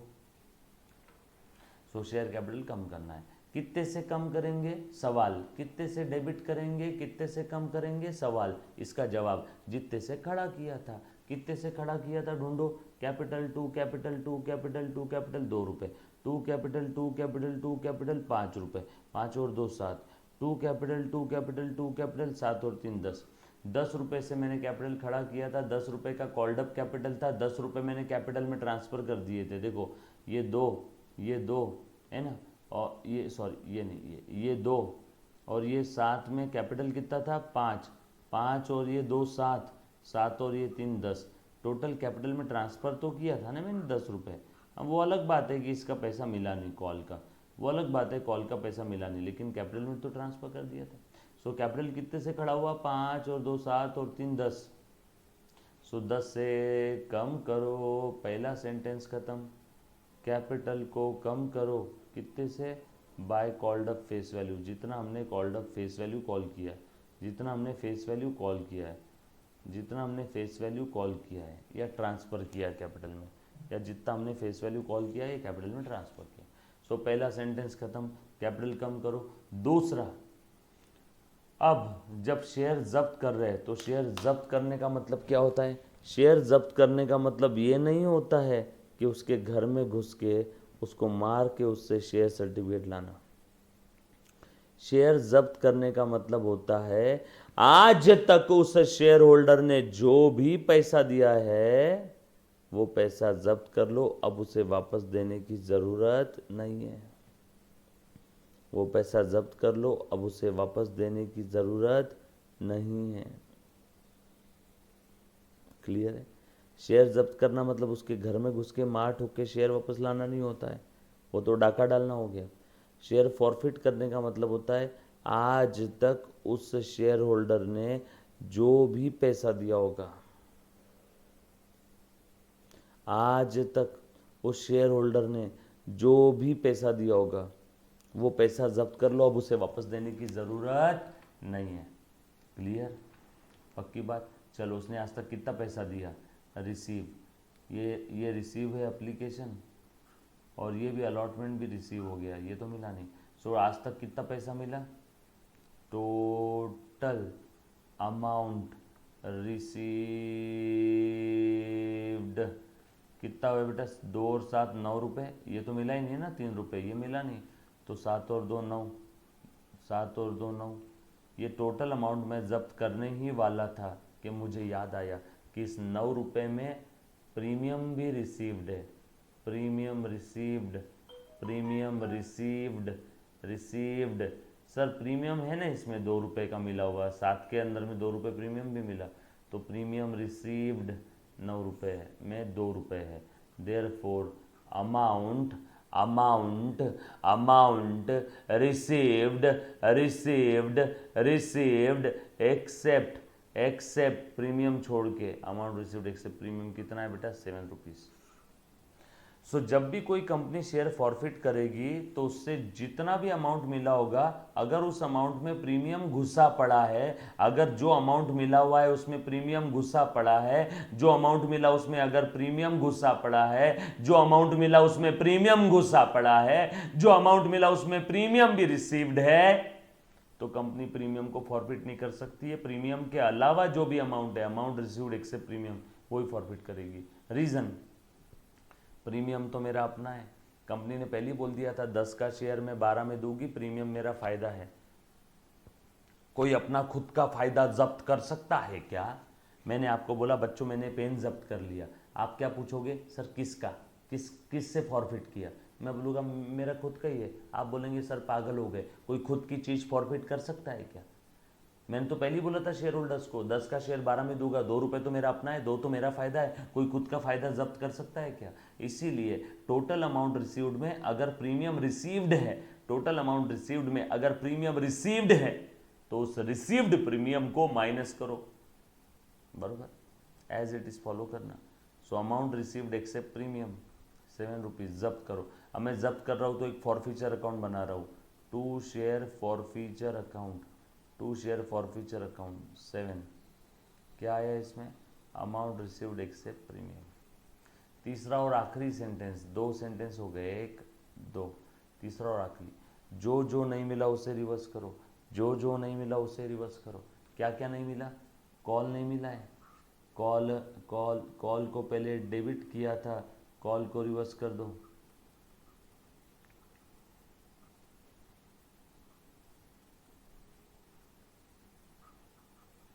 Amount not received, therefore reversed. Sir call नहीं मिला उसको रिवर्स कर दिया। सर ये कैपिटल भी रिवर्स हो गया ना, शेयर कैपिटल डेबिट हो गया, that's it, game over. 3 sentence, कितना भी खतरनाक क्वेश्चन हो, एंट्री आ जाएगी इसमें। क्लियर है? यहाँ तक किसी बच्चे को अगर कोई डाउट है तो पूछो बेटा एक बार, anybody, any kind of doubt. Clear? ये जो शेयर आपने जब्त किया, ये जो शेयर आपने जब्त किया, इसमें कितना रुपये आपने जब्त किया? 7 रुपीज़। आपका फ़ायदा कितने का हुआ? 7 रुपीज़ का। मान लो अब अगर सेम शेयर री इशू किया, मान लो अब अगर सेम शेयर री इशू किया, री इशूड एज फुल्ली पेड, यानी उसमें पूरी ओनरशिप है, एज फुल्ली पेड मतलब पूरी ओनरशिप है, और कितने में दिया? ₹4.9। री इशूड एज फुल्ली पेड ₹4.9, तो क्या एंट्री रहेगी? पैसा कितना आया? 9 रुपये। ओनरशिप कितनी है? पूरी, यानी शेयर कैपिटल कितना रहेगा? 10 रुपये। अब बोलो 10 की ओनरशिप 9 में दिया, कितने का नुकसान हो गया यहाँ पे आपका? कितने का नुकसान हो गया? 1 रुपये का। लेकिन आप भूल रहे हो, ये जो शेयर आपने भूतकाल में फॉरफिट किया था, तब सेम शेयर पे जो री इशू कर रहे हो, जो री इशू कर रहे हो, सेम शेयर पे आपने ऑलरेडी कितना पैसा फ़ायदा हो गया था, कितना पैसा जब्त किया था? 7। सेम शेयर पे री इशू करते समय नुकसान कितने का हुआ? 1 का। जो शेयर मैंने फॉरफिट किया, फॉरफीचर के समय फायदा हुआ 7 का, सेम शेयर री इशू किया, री इशू के समय नुकसान हुआ 1 का, तो ये 1 का नुकसान इसी 7 के फायदे से वसूल करो, ये 1 का नुकसान इसी 7 के फायदे से वसूल करो। फायदा हुआ तो फॉरफीचर क्रेडिट किया, नुकसान हुआ तो फॉरफीचर को डेबिट कर दो। अब बताओ यहाँ पे नेट फायदा कितने का बचा? 7 का फायदा हुआ था, 1 का नुकसान हो गया, नेट फायदा बचा फॉरफीचर में, जो शेयर री इशू किया उसका, जो शेयर री इशू किया उसका नेट फायदा बचा 6, वो ट्रांसफर कर दो कैपिटल रिजर्व में। क्या है बेटा ये? Net profit on reissued shares transfer to capital reserve. जो शेयर री इशू किया उसका नेट फ़ायदा कैपिटल रिजर्व में ट्रांसफ़र करो, उसका नेट फ़ायदा कैपिटल रिजर्व में ट्रांसफ़र करो। यस और नो? क्लियर है? यस बेटा, बिल्कुल सही बोला, वक्त का पता ही नहीं चलता। डन। एंट्रीज थोड़ी बहुत समझ में आई। नेक्स्ट लेक्चर में और हम लोग इसके ऊपर एंट्रीज देखेंगे। तब तक के लिए अलविदा, टेक केयर, बाय बाय। है ना? एक मैं उम्मीद करता हूँ कि 20-30% तो भी समझ में आया होगा आपको। चिंता मत करना, मैं बैठा हूँ, नेक्स्ट लेक्चर में वापस लेता हूँ बेटा। Thank you very much, love you all, take care बेटा, बाय बाय। ये हमने देखा था issue forfeiture reissue of shares की मैं एंट्री बता रहा था, कुछ याद आया बेटा? यस और नो? अब इन एंट्रीज में किसी बच्चे को अगर कोई दिक्कत है तो एक बार फिर से पूछो बेटा। Issue forfeiture and re issue, issue forfeiture and re issue, इसके अंदर में किसी को अगर कोई डाउट है तो प्लीज़ एक बार यस, 1 बाय 1 एनीबडी। बहुत सिंपल था। शेयर अगर इशू किया, 10 रुपये का शेयर 10 रुपये में दे दिया, मतलब एट पार है, पूरा का पूरा पैसा at the time of application आया, तो bank account debit to share application. अब ये शेयर अप्लीकेशन का नेचर क्या है? Representative personal account. यस और नो? रीज़न बताता हूँ, क्योंकि मान लो 50,000 लोगों से एप्लीकेशन आए, सबके नाम अलग अलग है, राम, श्याम, रमेश, सुरेश। यस और नो? तो सबके नाम अलग अलग है, तो सबके नाम से तो अकाउंट बना नहीं सकता हूँ। तो मैंने क्या किया, सभी अप्लीकेंट्स को रिप्रेजेंट करे ऐसा एक ही अकाउंट बनाया, शेयर अप्लीकेशन। तो ये रिप्रेजेंटेटिव पर्सनल अकाउंट है। सो बैंक अकाउंट डेबिट, और उन सारे एप्लीकेंट से पैसा आ गया, बट अभी तक उनको शेयर्स नहीं दिया, अभी तक उनके नाम से शेयर कैपिटल नहीं किया, अभी तक उनके नाम से ओनरशिप नहीं की। शेयर्स देने के पहले ही पैसा आ गया, शेयर्स देने के पहले ही पैसा आ गया, मतलब एक प्रकार से वो पैसा एडवांस है, वो सब हमारे क्रेडिटर्स है। क्रेडिटर्स का क्रेडिट बैलेंस देखो, मैंने सभी को क्रेडिटर बना दिया for the time being. So bank to share application. और उसके बाद at the time of allotment, जिस दिन अलॉटमेंट हुआ उस डेट को, जिस दिन शेयर्स अलॉट हुए उस डेट को मैंने एप्लीकेशन का पैसा है ना, जो उनको क्रेडिटर बना करके रखा था, क्रेडिटर से मैंने कम कर दिया। देखो क्रेडिटर्स को डेबिट किया, share application representative personal account को डेबिट किया और सारा पैसा ट्रांसफर कर दिया कैपिटल में, सारा पैसा कैपिटल में ट्रांसफर कर दिया। सो एप्लीकेशन का पैसा आया, एप्लीकेशन का पैसा कैपिटल में ट्रांसफर कर दिया, सारा पैसा एप्लीकेशन के साथ आया था फुल अमाउंट, तो ये दो ही एंट्री रहेगी। उसके बाद मैंने एक और एग्जांपल लिया था जहाँ पे पैसा इंस्टॉलमेंट में आ रहा है, एप्लीकेशन के समय 2, अलॉटमेंट के समय 7, और यहाँ पे कितना आ रहा है बेटा 3 रुपये, और ये 10 का शेयर 12 में दे रहे थे, है ना, तो प्रीमियम पे है। जब कभी भी शेयर फेस वैल्यू के ऊपर में इशू करते हैं, 10 का शेयर 10 से ऊपर में, फेस वैल्यू 10 है, ओनरशिप 10 है, लेकिन हम लोग बेच रहे हैं 12 में, मतलब शेयर बोला जाएगा इशूड एट प्रीमियम। 10 का शेयर 10 में इशूड एट पार, 10 का शेयर 10 से कम में issued at discount. So shares issued at premium है, इशूड एट पार है कि इशूड एट डिस्काउंट है, डिपेंड करता है case to case. Sir question में दिया रहेगा ना शेयर इशूड एट पार है, एट प्रीमियम है कि एट डिस्काउंट है, हाँ दिया रहेगा, क्लियर है। तो यहाँ पे 10 का शेयर 12 में दे रहे और 2 रुपये प्रीमियम है। अब ये प्रीमियम कहाँ पे लेंगे, इंस्टॉलमेंट में ले रहे हैं फॉर एग्जाम्पल पैसा। सर ये एप्लीकेशन के समय ले सकते हैं, ले सकते हैं। सर ये अलॉटमेंट के समय ले सकते हैं, आगे ले सकते हैं, बिल्कुल ले सकते हैं। अब अगर कुछ क्वेश्चन में बोला नहीं है तो प्रीमियम का जो भी पैसा है वो eight the time of allotment आएगा। कब आएगा बेटा प्रीमियम का पैसा? At the time of allotment. आगे आ जाओ, और क्या दिया है देखना जरा। देन एप्लीकेशन का पैसा आ गया, एप्लीकेशन का पैसा ट्रांसफर कर दिया, एप्लीकेशन का था 2 रुपये। So bank account debit to share application, और उसके बाद share application to share capital. Then आप लोगों को कंपनी शेयर्स अलॉट करने जा रही है, आपको कंपनी से कॉल आ गया, कॉन्ग्रेचुलेशन आपके एप्लीकेशन सिलेक्ट हो गया, आपको शेयर अलॉट किया जा रहा है। अब आपसे अलॉटमेंट का पैसा लेना है, कंपनी पहले ही बोल देगी आपसे अलॉटमेंट का पैसा लेना है। तो अलॉटमेंट से पहले ड्यू की एंट्री रहेगी। एप्लीकेशन के समय रिसीव की थी, क्योंकि कंपनी को पता नहीं था ना भारत के 135 करोड़ लोगों में से कौन कौन अप्लाई करने वाला है, इसलिए एप्लीकेशन का पैसा कंपनी पहले से ड्यू नहीं कर सकती है। एक बार कंपनी के पास एप्लीकेशन आ गए, सबका डिटेल आ गया, कंपनी को पता चल गया कितने एप्लीकेशंस आ गए, अब कंपनी अलॉटमेंट का पैसा पहले ड्यू करेगी, बाद में रिसीव करेगी, फिर कॉल का पैसा ड्यू करेगी, रिसीव करेगी। अलॉटमेंट का पैसा ड्यू करना है मतलब अलॉटमेंट नाम के पर्सन से पैसा लेना है। जब भी किसी पार्टी या पर्सन से पैसा लेना है तो पार्टी या पर्सन मेरा डेटर बन गया। सो share allotment account will be debited, share allotment account will be debited, yes और नो। क्यों लेना है पैसा, कितना लेना है? टोटल अलॉटमेंट का 7 रुपये, टोटल 7 रुपये लेना है। उसने पूछा क्यों लेना है, हमने बोला तेरे नाम से ओनरशिप ट्रांसफर कर रहे हैं। उसने बोला करो ना, हमने बोला ये लो ओनरशिप टू शेयर कैपिटल। जब भी कोई कंपनी शेयर इशू करती है, कैपिटल मतलब ओनरशिप दे रही है तो कैपिटल बढ़ जाएगा, कैपिटल का क्रेडिट बैलेंस बढ़ता है तो क्रेडिट करो, लेकिन उसमें ओनरशिप है 5 की। सामने वाले ने पूछा भैया आप तो 7 मेरे नाम से डेबिट कर रहे हो और ओनरशिप 5 की दे रहे हो, 7 मेरे नाम से डेबिट कर रहे हो, ओनरशिप तो 5 की दे रहे हो। हमने बोला पहले बोला था 10 का शेयर 12 में 2 रुपये प्रीमियम है, सो टू सिक्योरिटी प्रीमियम, ये कंपनी का अपना फायदा है, रिजर्व सरप्लस में जाएगा, रिजर्व सरप्लस में जाएगा। सो बैंक अपना share allotment account debit to capital to premium, yes और नो। अब उसके बाद अलॉटमेंट का पैसा रिसीव कर लो, bank account debit to share allotment, bank account debit to share allotment, बरोबर है। उसके बाद कॉल का पैसा कॉल कर लो, share call account debit to capital, और कॉल का पैसा receive bank to share call, yes और नो।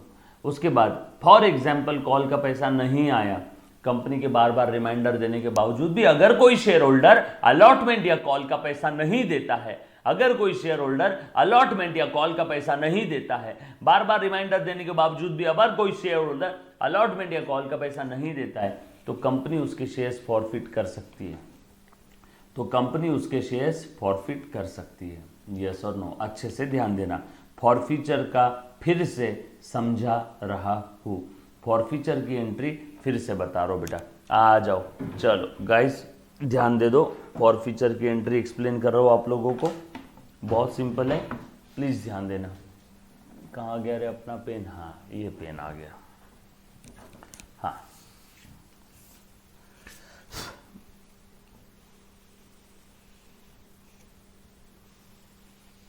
हाँ, फॉरफीचर की एंट्री फिर से।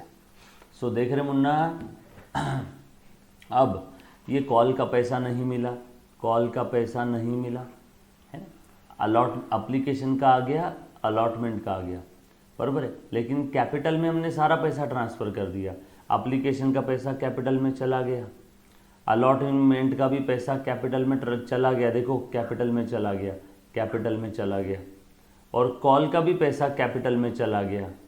हमने ड्यू तो कर ही दिया था ना, कैपिटल में तो ट्रांसफ़र कर ही दिया था।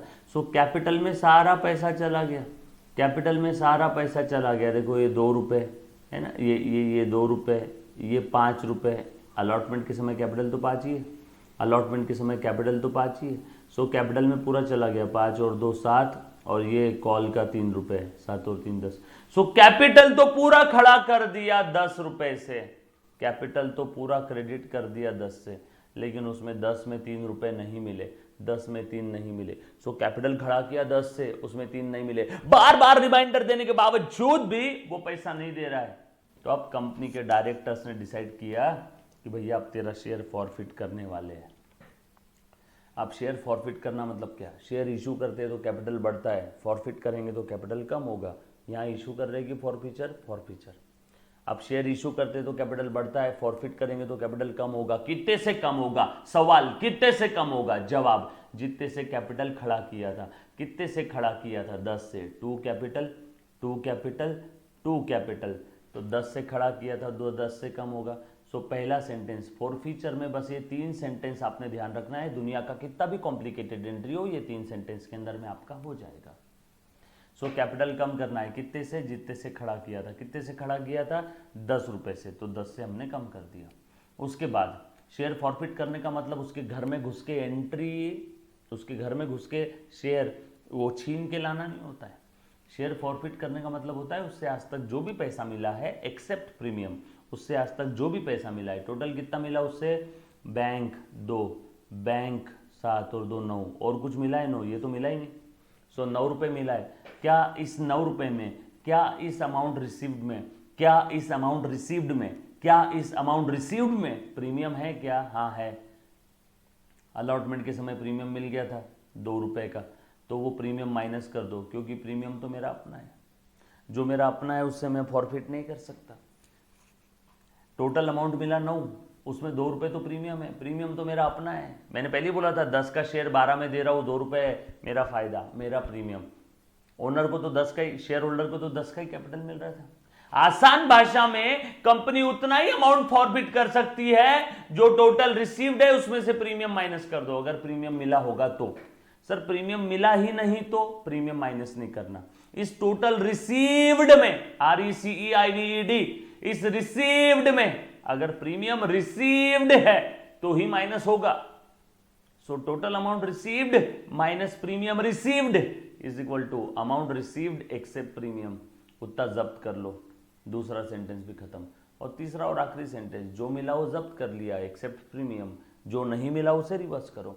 कॉल हमने कॉल तो कर दिया था, कॉल हमने कैपिटल में ट्रांसफर तो कर दिया था, बट कॉल तो मिला ही नहीं। जबरदस्ती कॉल को डेबिट करके क्या रखे, अब वैसे भी शेयर फॉरफिट कर दिया, अब तो कॉल नहीं मिलेगा, तो इसलिए कॉल को रिवर्स करो। कॉल को पहले डेबिट किया था, कॉल को क्रेडिट किया, जो नहीं मिला उसे रिवर्स करो, जो नहीं मिला उसे रिवर्स करो। That's it, game over. यहाँ तक किसी बच्चे को अगर कोई तकलीफ है तो पूछो बेटा, एनीबडी, यहाँ तक किसी बच्चे को कोई तकलीफ, कोई मेरा प्यारा बच्चा, क्लियर है, पक्का, डन। चलो अब ये शेयर फॉरफिट कर दिया बेटा, अब ये शेयर हमने फॉरफिट कर दिया, फॉरफीचर की एंट्री देख लिया। ये 3 सेंटेंस, 1 2, अमाउंट अपना टोटल जो था कैपिटल जितने से रेस किया था उतने से कम करो, अमाउंट रिसीव्ड एक्सेप्ट प्रीमियम जब्त करो, एंड अमाउंट नॉट रिसीव्ड उसे रिवर्स करो। That's it. अब मान लो ये जो शेयर कंपनी ने फॉरफिट किया, ये जो शेयर जो कंपनी ने फॉरफिट किया, कंपनी उसे री इशू कर रही है। ये जो शेयर कंपनी ने फॉरफिट किया, सेम शेयर कंपनी री इशू कर रही है। ये जो शेयर कंपनी ने फॉरफिट किया, सेम री इशू कर रही है। और री इशू कैसे कर रही है आपको समझाने के लिए, for example as fully paid. As fully paid मतलब उसमें ओनरशिप पूरी है, ओनरशिप पूरी मतलब जितनी फेस वैल्यू उतनी, और कितने में दे रही है, 4 रुपीज़ 9। तो बैंक अकाउंट डेबिट 9 रुपीज़, आपको क्वेश्चन में दिया रहेगा कैसे री इशू कर रहे हैं। सो बैंक अकाउंट डेबिट 9, उसके बाद और री इशू कैसे किया, एज फुल्ली पेड, मतलब ओनरशिप पूरी है तो 2, शेयर कैपिटल 10, ये समझ में आया। सो 10 की ओनरशिप 9 में दिया, 10 की ओनरशिप 9 में दिया, bank account debit to share capital. नुकसान कितने का दिख रहा है यहाँ पे, 10 की ओनरशिप 9 में, 1 का लॉस दिख रहा है। अब ये लॉस कहां से वसूल करेंगे, ये जो शेयर भूतकाल ने फॉरफिट किया था, इसी शेयर पे हमने जब्त किए थे 7 रुपए, सेम शेयर री इशू कर रहे हैं और उस पर री इशू करते समय नुकसान हुआ 1 का, तो 1 का नुकसान इसी 7 के फॉरफीचर से वसूल करेंगे। जब हमने शेयर फॉरफिट किया था तो फायदा हुआ 7 का, सेम शेयर री इशू कर रहे, नुकसान हुआ 1 का, तो नुकसान इसी 7 के फायदे से वसूल करेंगे। फायदा हुआ तब फॉरफीचर क्रेडिट किया, नुकसान हुआ तो फॉरफीचर को डेबिट करूंगा। क्लियर, पक्का, डन। चलो आगे। उसके बाद आगे बढ़ते बेटा, जो शेयर हमने फॉरफिट किया था सेम शेयर री इशू कर दिया।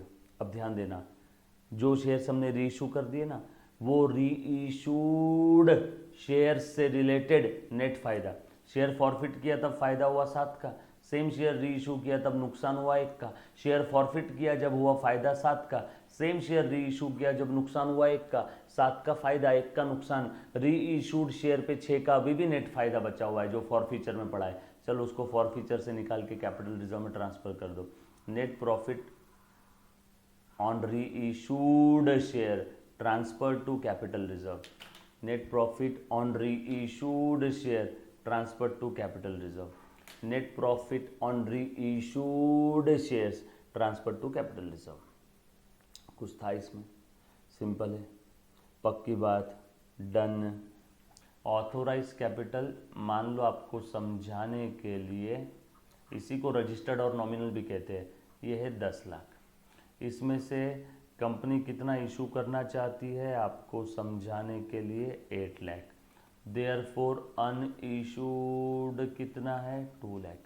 अब 8 लाख कंपनी इशू करना चाहती है लेकिन पब्लिक ने सब्सक्राइब किया है आपको समझाने के लिए 7.5 लाख का, देयरफॉर अनसब्सक्राइब्ड कितना है आपको समझाने के लिए 0.5 लाख। सब्सक्राइब किया 7.5 लाख का पब्लिक ने, अब कंपनी पूरा पैसा अभी नहीं बुलवाती है, कंपनी ने बुलवाया अभी कॉल्ड अप, समझ लो आपको समझाने के लिए 6 लाख, मतलब अनकॉल्ड कितना है, अनकॉल्ड कैपिटल, ये सब्सक्राइब का वो पोर्शन है जो कॉल नहीं किया, इसी को प्यार से रिजर्व कैपिटल कहते हैं। ये है आपको समझाने के लिए 1.5 लाख।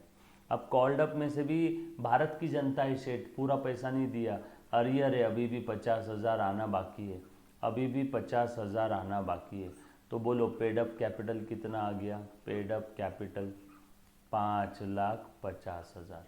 इसका अकाउंटिंग नहीं होता है कहीं पे भी, ये कहीं पे भी नहीं दिखेगा, कहीं पे भी नहीं दिखेगा, नो अकाउंटिंग है ना, नो अकाउंटिंग। क्लियर, डन, पक्का। यहाँ तक मेरे किसी भी बच्चे को किसी भी प्रकार का डाउट है तो एक बार पूछो। एंट्री फॉर शेयर फॉरफीचर देखा था, सेम एग्जाम्पल। अब इसी एग्जाम्पल को कंटिन्यू रखते हुए थोड़ा सा आगे बढ़ रहा हूँ, प्लीज ध्यान दे दो। अब मान लो आपको समझाने के लिए अलॉटमेंट का भी पैसा नहीं मिला और कॉल का भी पैसा नहीं मिला, अलॉटमेंट का भी पैसा नहीं मिला और कॉल का भी पैसा नहीं मिला। अब शेयर फॉरफीचर का एंट्री क्या रहेगा, आ जाओ। देखो एक काम करता हूँ, यहाँ पे थोड़ा सा खिचड़ी हो गई है, एग्जाम्पल लिख लेता हूँ, बहुत ही सिंपल एग्जाम्पल है। अलॉटमेंट का भी पैसा नहीं मिला है और कॉल का भी नहीं मिला है बेटा, अलॉटमेंट का भी पैसा नहीं मिला है और कॉल का भी नहीं मिला है। जस्ट अ सेकेंड,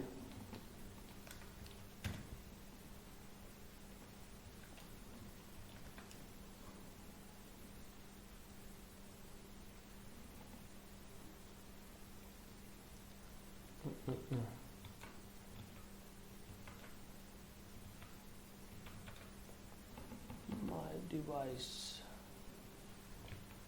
चलो आ जाओ।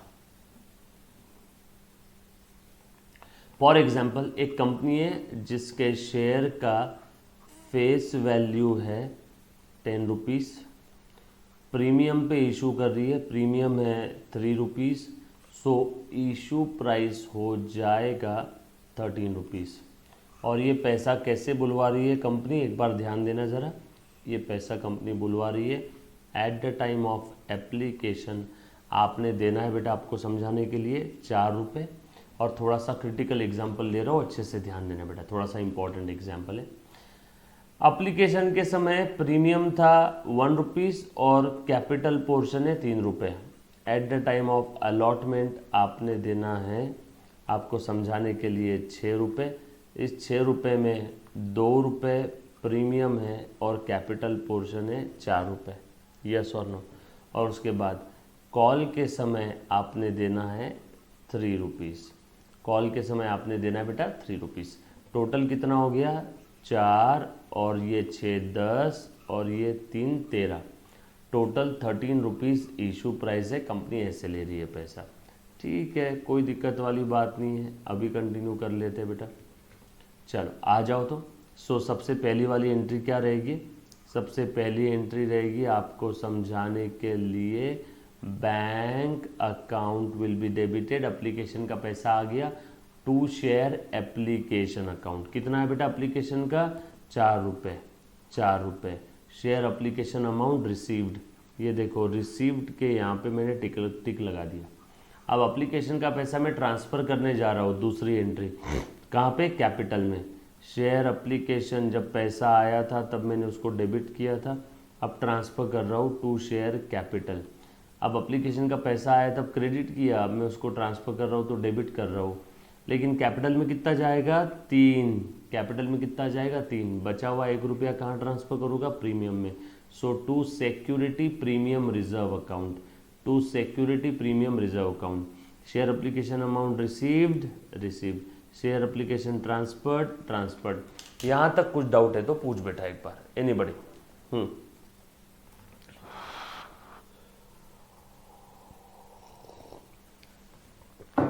क्लियर, चलो आगे बढ़ रहा हूँ। एप्लीकेशन का पैसा ट्रांसफ़र कर दिया, एप्लीकेशन का पैसा ट्रांसफ़र कर दिया। अब अच्छा है, पैसा किस दिन ट्रांसफ़र करते हैं, सेकेंड नंबर वाली एंट्री की डेट क्या रहेगी, जिस दिन हमने शेयर अलॉट किया उस दिन। जब तक शेयर अलॉट नहीं कर देते तब तक एप्लीकेशन का पैसा कैपिटल में ट्रांसफ़र नहीं करेंगे। तो इसकी डेट अलॉटमेंट की डेट सेम रहेगी, सेकेंड एंट्री की और थर्ड एंट्री की। अब अलॉटमेंट का पैसा मैं कॉल करूँगा, अब अलॉटमेंट का पैसा कॉल करूँगा, share allotment account will be debited. उसने पूछा क्यों हमारे नाम से आप पैसा डेबिट कर रहे हो। शेयर अलॉटमेंट अकाउंट डेबिट मतलब उस एप्लीकेंट का अकाउंट मैंने डेबिट किया, मैंने उससे मेरा डेटर बना दिया। उसने पूछा क्यों, मैंने बोला मैं आपके नाम से ओनरशिप खड़ी कर रहा हूँ। उसने बोला करो, मैंने बोला ये लो, टू शेयर कैपिटल। लेकिन अलॉटमेंट का पैसा लेना है, अलॉटमेंट का पैसा लेना है 6 रुपये। अलॉटमेंट का पैसा लेना है 6, लेकिन उसमें ओनरशिप उसे मिल रही है 4 की। क्यों, क्योंकि ऊपर का 2 रुपये टू सिक्योरिटी प्रीमियम रिजर्व। ये है अलॉटमेंट का पैसा कॉल्ड और ट्रांसफर टू कैपिटल। अलॉटमेंट का पैसा कॉल्ड और ट्रांसफर टू कैपिटल। यस और नो, सिंपल है। अब आगे बढ़ता हूँ। अब अलॉटमेंट का पैसा अगर रिसीव हो जाता था तो क्या एंट्री आती थी, bank account debit to share allotment. अगर रिसीव हो जाता था तो ये एंट्री आती, अलॉटमेंट डेबिट किया था, पैसा आ गया तो अलॉटमेंट क्रेडिट कर दिया, डेबिट चेक किया था क्रेडिट चेक कर दिया। लेकिन यहाँ अलॉटमेंट का पैसा रिसीव ही नहीं हुआ है, अलॉटमेंट का पैसा रिसीव नहीं हुआ है, अलॉटमेंट का पैसा रिसीव ही नहीं हुआ है, अलॉटमेंट का पैसा रिसीव नहीं हुआ है। कंपनी ने वेट किया और कंपनी ने कॉल का भी पैसा कॉल कर दिया। कंपनी ने वेट किया, अलॉटमेंट का पैसा आया तो नहीं, कॉल का पैसा भी कॉल कर दिया। ये लो, ये लो, share call account will be debited 3 rupees. उसके नाम से कैपिटल ट्रांसफ़र कर दिया 3 रुपीज़ और कॉल का भी पैसा नहीं आया। अगर आ जाता तो एंट्री क्या रहती, बैंक टू शेयर कॉल, लेकिन कॉल का भी पैसा नहीं आया। अगर आ जाता था तो एंट्री क्या होती, बैंक टू शेयर कॉल, लेकिन कॉल का पैसा भी नहीं आया, कॉल का पैसा भी नहीं आया। ये बात समझ आई सभी को, पक्की बात, केस समझ में आया बेटा। सो यहाँ पे अलॉटमेंट का और कॉल का पैसा नहीं आया, अलॉटमेंट का और कॉल का पैसा नहीं आया है ना, बाकी पैसा आ गया। अब बार बार रिमाइंडर देने के बावजूद भी ये भाई साहब ने अलॉटमेंट और कॉल का पैसा नहीं दिया, तो अब बोर्ड ऑफ डायरेक्टर्स इसके शेयर फॉरफिट कर रहे हैं। अब बोर्ड ऑफ डायरेक्टर्स इसके शेयर फॉरफिट करने जा रहे हैं, अच्छे से ध्यान देना बेटा। शेयर फॉरफिट कर रहे, आ जाओ आ जाओ। So entry for share for future, entry for share for future. For future में सबसे पहली चीज़ वही अपने 3 सेंटेंस केस, कितनी भी कॉम्प्लिकेटेड रहो, C foundation inter final, C S foundation executive, CMA foundation inter final, तीनों में से कोई भी कोर्स रहने दो। फॉर फ्यूचर के लिए वो 3 सेंटेंस आपने हमेशा ध्यान रखने। पहला, कैपिटल कम करो, सो share capital account will be debited, share capital account will be debited. कितने से, जितने से खड़ा किया था। कैपिटल में कितना ट्रांसफ़र किया देखो तो, ये ट्रांसफर्ड एप्लीकेशन का 3 रुपये, एप्लीकेशन का 4 है लेकिन उसमें से 3 ही कैपिटल में ट्रांसफ़र किया। अलॉटमेंट का भी ट्रांसफर्ड कैपिटल में 4 रुपये, सो ये 3 और ये 4 7, और कॉल का भी पैसा ट्रांसफ़र कर दिया 7 और 3 10। सो कैपिटल में पूरा फेस वैल्यू ट्रांसफ़र कर चुके हैं, यानी कैपिटल पूरा 10 का खड़ा कर चुके हैं, यानी कैपिटल 10 से क्रेडिट कर चुके हैं। देखो 2 शेयर कैपिटल 3 रुपये, 2 शेयर कैपिटल 4 रुपये, 2 शेयर कैपिटल 3 रुपये। सो कैपिटल खड़ा किया हमने 10 रुपये से, तो फॉर फ्यूचर कर रहे हैं तो कैपिटल कम भी करेंगे 10 से। सो कैपिटल कितने से कम करना है, जितने से रेस किया था, जितने से खड़ा किया था। कितने से खड़ा किया, by called up face value. Called up value कितनी है 10, उसमें से क्या नहीं मिला, अलॉटमेंट और कॉल का नहीं मिला। उसमें से क्या नहीं मिला, अलॉटमेंट और कॉल का नहीं मिला। आगे बढ़ते, पहला वाला सेंटेंस खत्म। कैपिटल को कम करना है कितने से, by called up face value. So capital को कम करो कितने से, by called up face value, by called up face value. दूसरा काम, अब जो भी अमाउंट उससे आज तक मिला हुआ है, जो भी अमाउंट आज तक मिला हुआ है उसे जब्त करो, बट वो अमाउंट रिसीव्ड में प्रीमियम नहीं होना चाहिए, क्योंकि प्रीमियम मेरा अपना है, जो मेरा अपना है मैं उसे फॉरफिट नहीं कर सकता हूँ। सो अमाउंट रिसीव्ड एक्सेप्ट प्रीमियम जब्त करो, पैसा जब्त कर रहा हूँ, इसीलिए मैं शेयर फॉर फ्यूचर को क्रेडिट करूँगा, शेयर फॉर फ्यूचर को क्रेडिट करूँगा, share for future account credit. कितना पैसा, amount received except premium. Total कितना पैसा मिला यहाँ पे, ये नहीं मिला, ये नहीं मिला, मतलब क्या मिला है, सिर्फ और सिर्फ और सिर्फ एप्लीकेशन, सिर्फ और सिर्फ और सिर्फ एप्लीकेशन। एप्लीकेशन कितना है बेटा, टोटल 4 रुपये, बस यही मिला है ना। सो टोटल अमाउंट रिसीव्ड है 4। क्या इस 4 में प्रीमियम रिसीव्ड है, क्या इस 4 में प्रीमियम रिसीव्ड है, क्या इस 4 में प्रीमियम रिसीव्ड है। मेरा आपसे सवाल है बेटा, क्या इस 4 में प्रीमियम है, हाँ है। इस 4 में 1 रुपीज़ प्रीमियम रिसीव्ड है। टोटल अमाउंट रिसीव्ड 4, इस 4 में 1 रुपीज़ प्रीमियम है, तो प्रीमियम निकाल दो, बचा कितना 3। तो amount received except premium, amount received except premium, ये कितना हो जाएगा 3 रुपये। सो ये फॉरफिट कर लो। उसके बाद तीसरा और आखिरी सेंटेंस, जो जो नहीं मिला उसे रिवर्स करो। ज़बरदस्ती डेबिट करके रखे हो, अलॉटमेंट मिला कि आपको, क्यों ज़बरदस्ती डेबिट करके रखा है अलॉटमेंट को 6 रुपये से, रिवर्स करो। सो 2 share allotment, 2 share allotment, 2 share allotment 6। Allotment नहीं मिला, रिवर्स कर दिया। ये कैपिटल तो रिवर्स हो ही गया, यहाँ पे कैपिटल तो रिवर्स हो ही गया, वापस रिवर्स मत करना। अब प्रीमियम को भी रिवर्स कर दो, प्रीमियम भी नहीं मिला ना, जो नहीं मिला उसे रिवर्स करो, जो नहीं मिला उसे रिवर्स करो। प्रीमियम भी तो नहीं मिला, प्रीमियम को भी रिवर्स करो। सो सिक्योरिटी प्रीमियम को पहले क्रेडिट किया था, अब सिक्योरिटी प्रीमियम रिजर्व को डेबिट कर दो। Amount not received reverse, amount not received, not received reverse, reverse reverse. ये amount not received reverse, amount not received reverse. Call भी नहीं मिला, कॉल को भी डेबिट करके रखे थे, रिवर्स करो। 2 share call account, 2 share call account, amount not received reverse, amount not received reverse, amount not received reversed. That's it, game over. Check कर लो, कुछ डाउट है इसमें, सिंपल है। एनीबडी?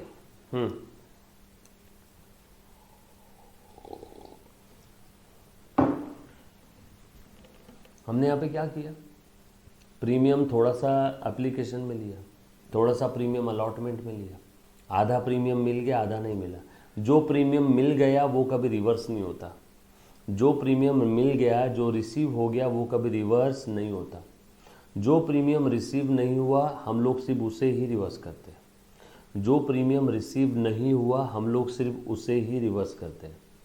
जो नहीं मिला, फिर चाहे प्रीमियम हो, डिस्काउंट हो, अलॉटमेंट है, डिस्काउंट तो हर बार ही रिवर्स होगा फॉरफीचर में अगर वो शेयर डिस्काउंटेड प्राइस पे इशू किए तो, क्योंकि डिस्काउंट कभी मिलता ही नहीं है। यस और नो? जो नहीं मिला उसे रिवर्स करेंगे, जो नहीं मिला उसे रिवर्स करेंगे।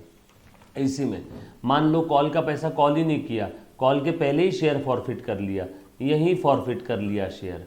कॉल का पैसा हमने कॉल ही नहीं किया तो कॉल मिलने नहीं मिलने का सवाल ही पैदा नहीं होता, नॉट अप्लीकेबल। कॉल का पैसा कॉल ही नहीं किया, अब बताओ फॉरफीचर की एंट्री क्या रहेगी? कॉल का पैसा हमने कॉल ही नहीं किया, अब बताओ फॉरफीचर की एंट्री क्या रहेगी? बोलो मुन्ना, अब बताओ फॉरफीचर की एंट्री क्या रहेगी? एनीबॉडी?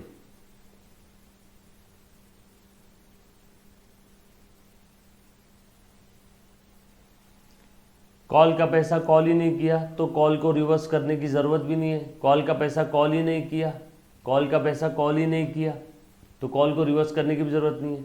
हमने एप्लीकेशन का पैसा रिसीव किया, ट्रांसफ़र किया, अलॉटमेंट का पैसा कॉल किया, और अलॉटमेंट का पैसा जब नहीं मिला तो तुरंत अलॉटमेंट के बाद शेयर फॉरफिट कर लिए, कॉल के पहले और अलॉटमेंट के बाद। यानी कॉल का पैसा हमने कैपिटल में भी ट्रांसफ़र नहीं किया। तो बोलो अब फॉरफीचर की एंट्री क्या रहेगी? After allotment before call. बोलो बेटा, वही 3 सेंटेंस कभी चेंज नहीं होंगे। पहला कैपिटल कम करो, कितने से? जितने से खड़ा किया था, कॉल्ड अप फेस वैल्यू। बोलो कॉल्ड अप फेस वैल्यू कितनी है अभी यहाँ पे? ये एप्लीकेशन में 4 रुपये, 3 रुपये, और ये अलॉटमेंट में 4, 4 और 3 7 रुपये। कॉल का पैसा तो कॉल भी नहीं किया तो कैपिटल में ट्रांसफ़र ही नहीं किया तो रिवर्स करने का भी काम नहीं। सो कैपिटल को कितने से कम करो? जितने से कॉल किया था। कॉल्ड अप कैपिटल कितना है यहाँ पे? 3 और 4 7। कॉल तो कॉल भी नहीं किया ना, कॉल का पैसा तो कॉल भी नहीं किया, ये देखो। तो यहाँ पे 2 कैपिटल 3, 2 कैपिटल 4 7, तो रिवर्स भी कितने से होगा? 7 से। दूसरा काम, अमाउंट रिसीव्ड एक्सेप्ट प्रीमियम जब्त करो। टोटल अमाउंट कितना मिला है बेटा? यहाँ पे एप्लीकेशन का ही मिला है 4, इस 4 में प्रीमियम है 1 रुपीज़, तो amount received except premium 3 rupees reverse करो। जो नहीं मिला रिवर्स करो, है ना, सॉरी 3 रुपये फॉरफिट करो, और उसके बाद जो नहीं मिला रिवर्स करो। अलॉटमेंट नहीं मिला, अलॉटमेंट डेबिट किया था 6 से, रिवर्स करो 2 शेयर अलॉटमेंट। प्रीमियम आपने क्रेडिट किया था 2 से, रिवर्स करो। That's it, game over. Call तो हमने कॉल ही नहीं किया तो रिवर्स करने का काम ही नहीं है।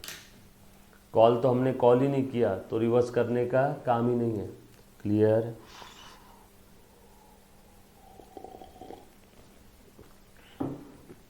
एनीबॉडी? यहाँ तक किसी बच्चे को कोई डाउट? सर मान लो ये शेयर्स अगर डिस्काउंटेड प्राइस पे इशू किए रहते, जैसे फॉर एग्जांपल ये एक शेयर है ना, हो सकता है बच्चा कभी कभी पूछ ले, सर इसका फेस वैल्यू है 10, डिस्काउंट दिया 2 रुपये, इशू प्राइस है 8, डिस्काउंट प्रीमियम कुछ बोला नहीं है तो अलॉटमेंट के साथ पैसा कैसे बुलवा रहे हैं? एप्लीकेशन के समय 2 रुपये, अलॉटमेंट के समय 6 रुपये। अब 6 में 2 का डिस्काउंट यानी कितना हो जाएगा? 4, और कॉल के समय हम लोग बुलवा रहे हैं 4 रुपये। टोटल कितना हो गया? 4 और 4 8, और 2 4 4 8 और 2 10।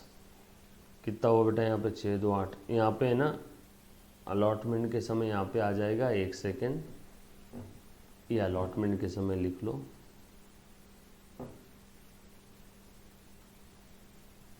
हाँ, ये अलॉटमेंट के समय लिख लो बेटा 4 रुपये। अलॉटमेंट के समय लिख लो बेटा 4 रुपये। 4 में से 2 गए, बचे 2। तो देखो टोटल कितना आया? इशू प्राइस 8 रुपये। सो ये शेयर डिस्काउंट पे इशू किया, एप्लीकेशन के समय 2, ये डिस्काउंट है, डिस्काउंट कम हो जाएगा। अलॉटमेंट के समय कैपिटल पोर्शन है 4, डिस्काउंट दिया 2, तो 4 की जगह कितना ले रहे? 2। कम लेंगे तभी तो डिस्काउंट बोला जाएगा ना, कम लेंगे तभी तो डिस्काउंट बोला जाएगा। सो 4 में से 2 चले गए, बचे 2। 4 में से 2 चले गए, बचे 2। यस और नो? 4 में से 2 चले गए, बचे 2। सो 4 2 6 और 2 8। सो टोटल इशू प्राइस यानी पैसा कितना बुलवाएंगे, 8 रुपये। चलो एप्लीकेशन का पैसा आ गया, एप्लीकेशन का पैसा आ गया, एप्लीकेशन का पैसा आ गया। Bank account will be debited to share application, to share application 2 2। Application का पैसा ट्रांसफ़र करो, share application account debit to share capital 2 2। Application का हिसाब ख़त्म, रिसीव्ड ट्रांसफर्ड। अलॉटमेंट का पैसा ट्रांसफ़र करो, कितना है बेटा अलॉटमेंट का, शेयर अलॉटमेंट नाम के पर्सन से कितना लेना है, लेना है उससे सिर्फ 2 रुपये, लेकिन उसको ओनरशिप कितने की मिल रही है, 4 की। ओनरशिप ज़्यादा मिलेगी तभी तो डिस्काउंट बोला जाएगा ना। अब बताओ डिस्काउंट कितने का है, डिस्काउंट दिया कंपनी के लिए खर्चा, एक प्रकार से लॉस असेट है ना, तो उसको डेबिट करो, discount on issue of shares account debit to. अब पैसा रिसीव अगर हो जाता तो क्या एंट्री आती, बैंक अकाउंट डेबिट 2, अलॉटमेंट से 2 लेना था, 2 आ गया।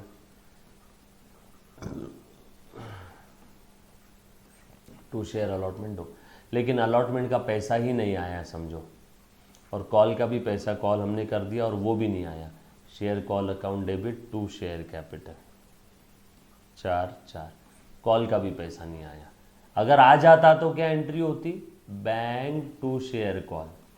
अब मुझे एक बात बताओ, bank to share call entry यही रहती, लेकिन कॉल का भी पैसा नहीं आया, अलॉटमेंट का भी नहीं आया, कॉल का भी नहीं आया, ट्रांसफ़र कर दिया, ट्रांसफ़र कर दिया। अब बताओ entry for share for future. पहला काम, शेयर कैपिटल को कम करो, कितने से जितने से खड़ा किया, कैपिटल तो पूरा ट्रांसफ़र कर दिया 4, ये कैपिटल 4 और ये 2 8 और 2 10। सो देखो ना, 2 शेयर कैपिटल 2, 2 शेयर कैपिटल 4 और 2 6, और 2 शेयर कैपिटल 6 और 4 10 10। अमाउंट रिसीव्ड एक्सेप्ट प्रीमियम जब्त करो। अमाउंट रिसीव्ड कितना है, अलॉटमेंट का पैसा नहीं मिला, कॉल भी नहीं मिला, यानी मिला है सिर्फ और सिर्फ एप्लीकेशन। और क्या इस एप्लीकेशन में प्रीमियम है क्या, नो। मतलब टोटल अमाउंट रिसीव्ड 2, क्या इस 2 में प्रीमियम है, no. So total amount received minus premium received is equal to 2। So amount received except premium कितना आया, 2। जो नहीं मिला उसे रिवर्स करो। चलो क्या क्या नहीं मिला, अलॉटमेंट नहीं मिला, कॉल नहीं मिला, अलॉटमेंट अलॉटमेंट अलॉटमेंट को पहले डेबिट किया था, अब क्रेडिट कर दो to share allotment account.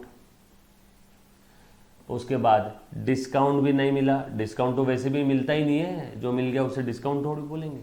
Discount पहले डेबिट किया था, डिस्काउंट को अब क्रेडिट कर दो to discount on issue of shares account 2। Call भी नहीं मिला, कॉल पहले डेबिट किया था, कॉल को रिवर्स करो टू शेयर कॉल। जो नहीं मिला उसे रिवर्स करो, दैट्स इट, गेम ओवर।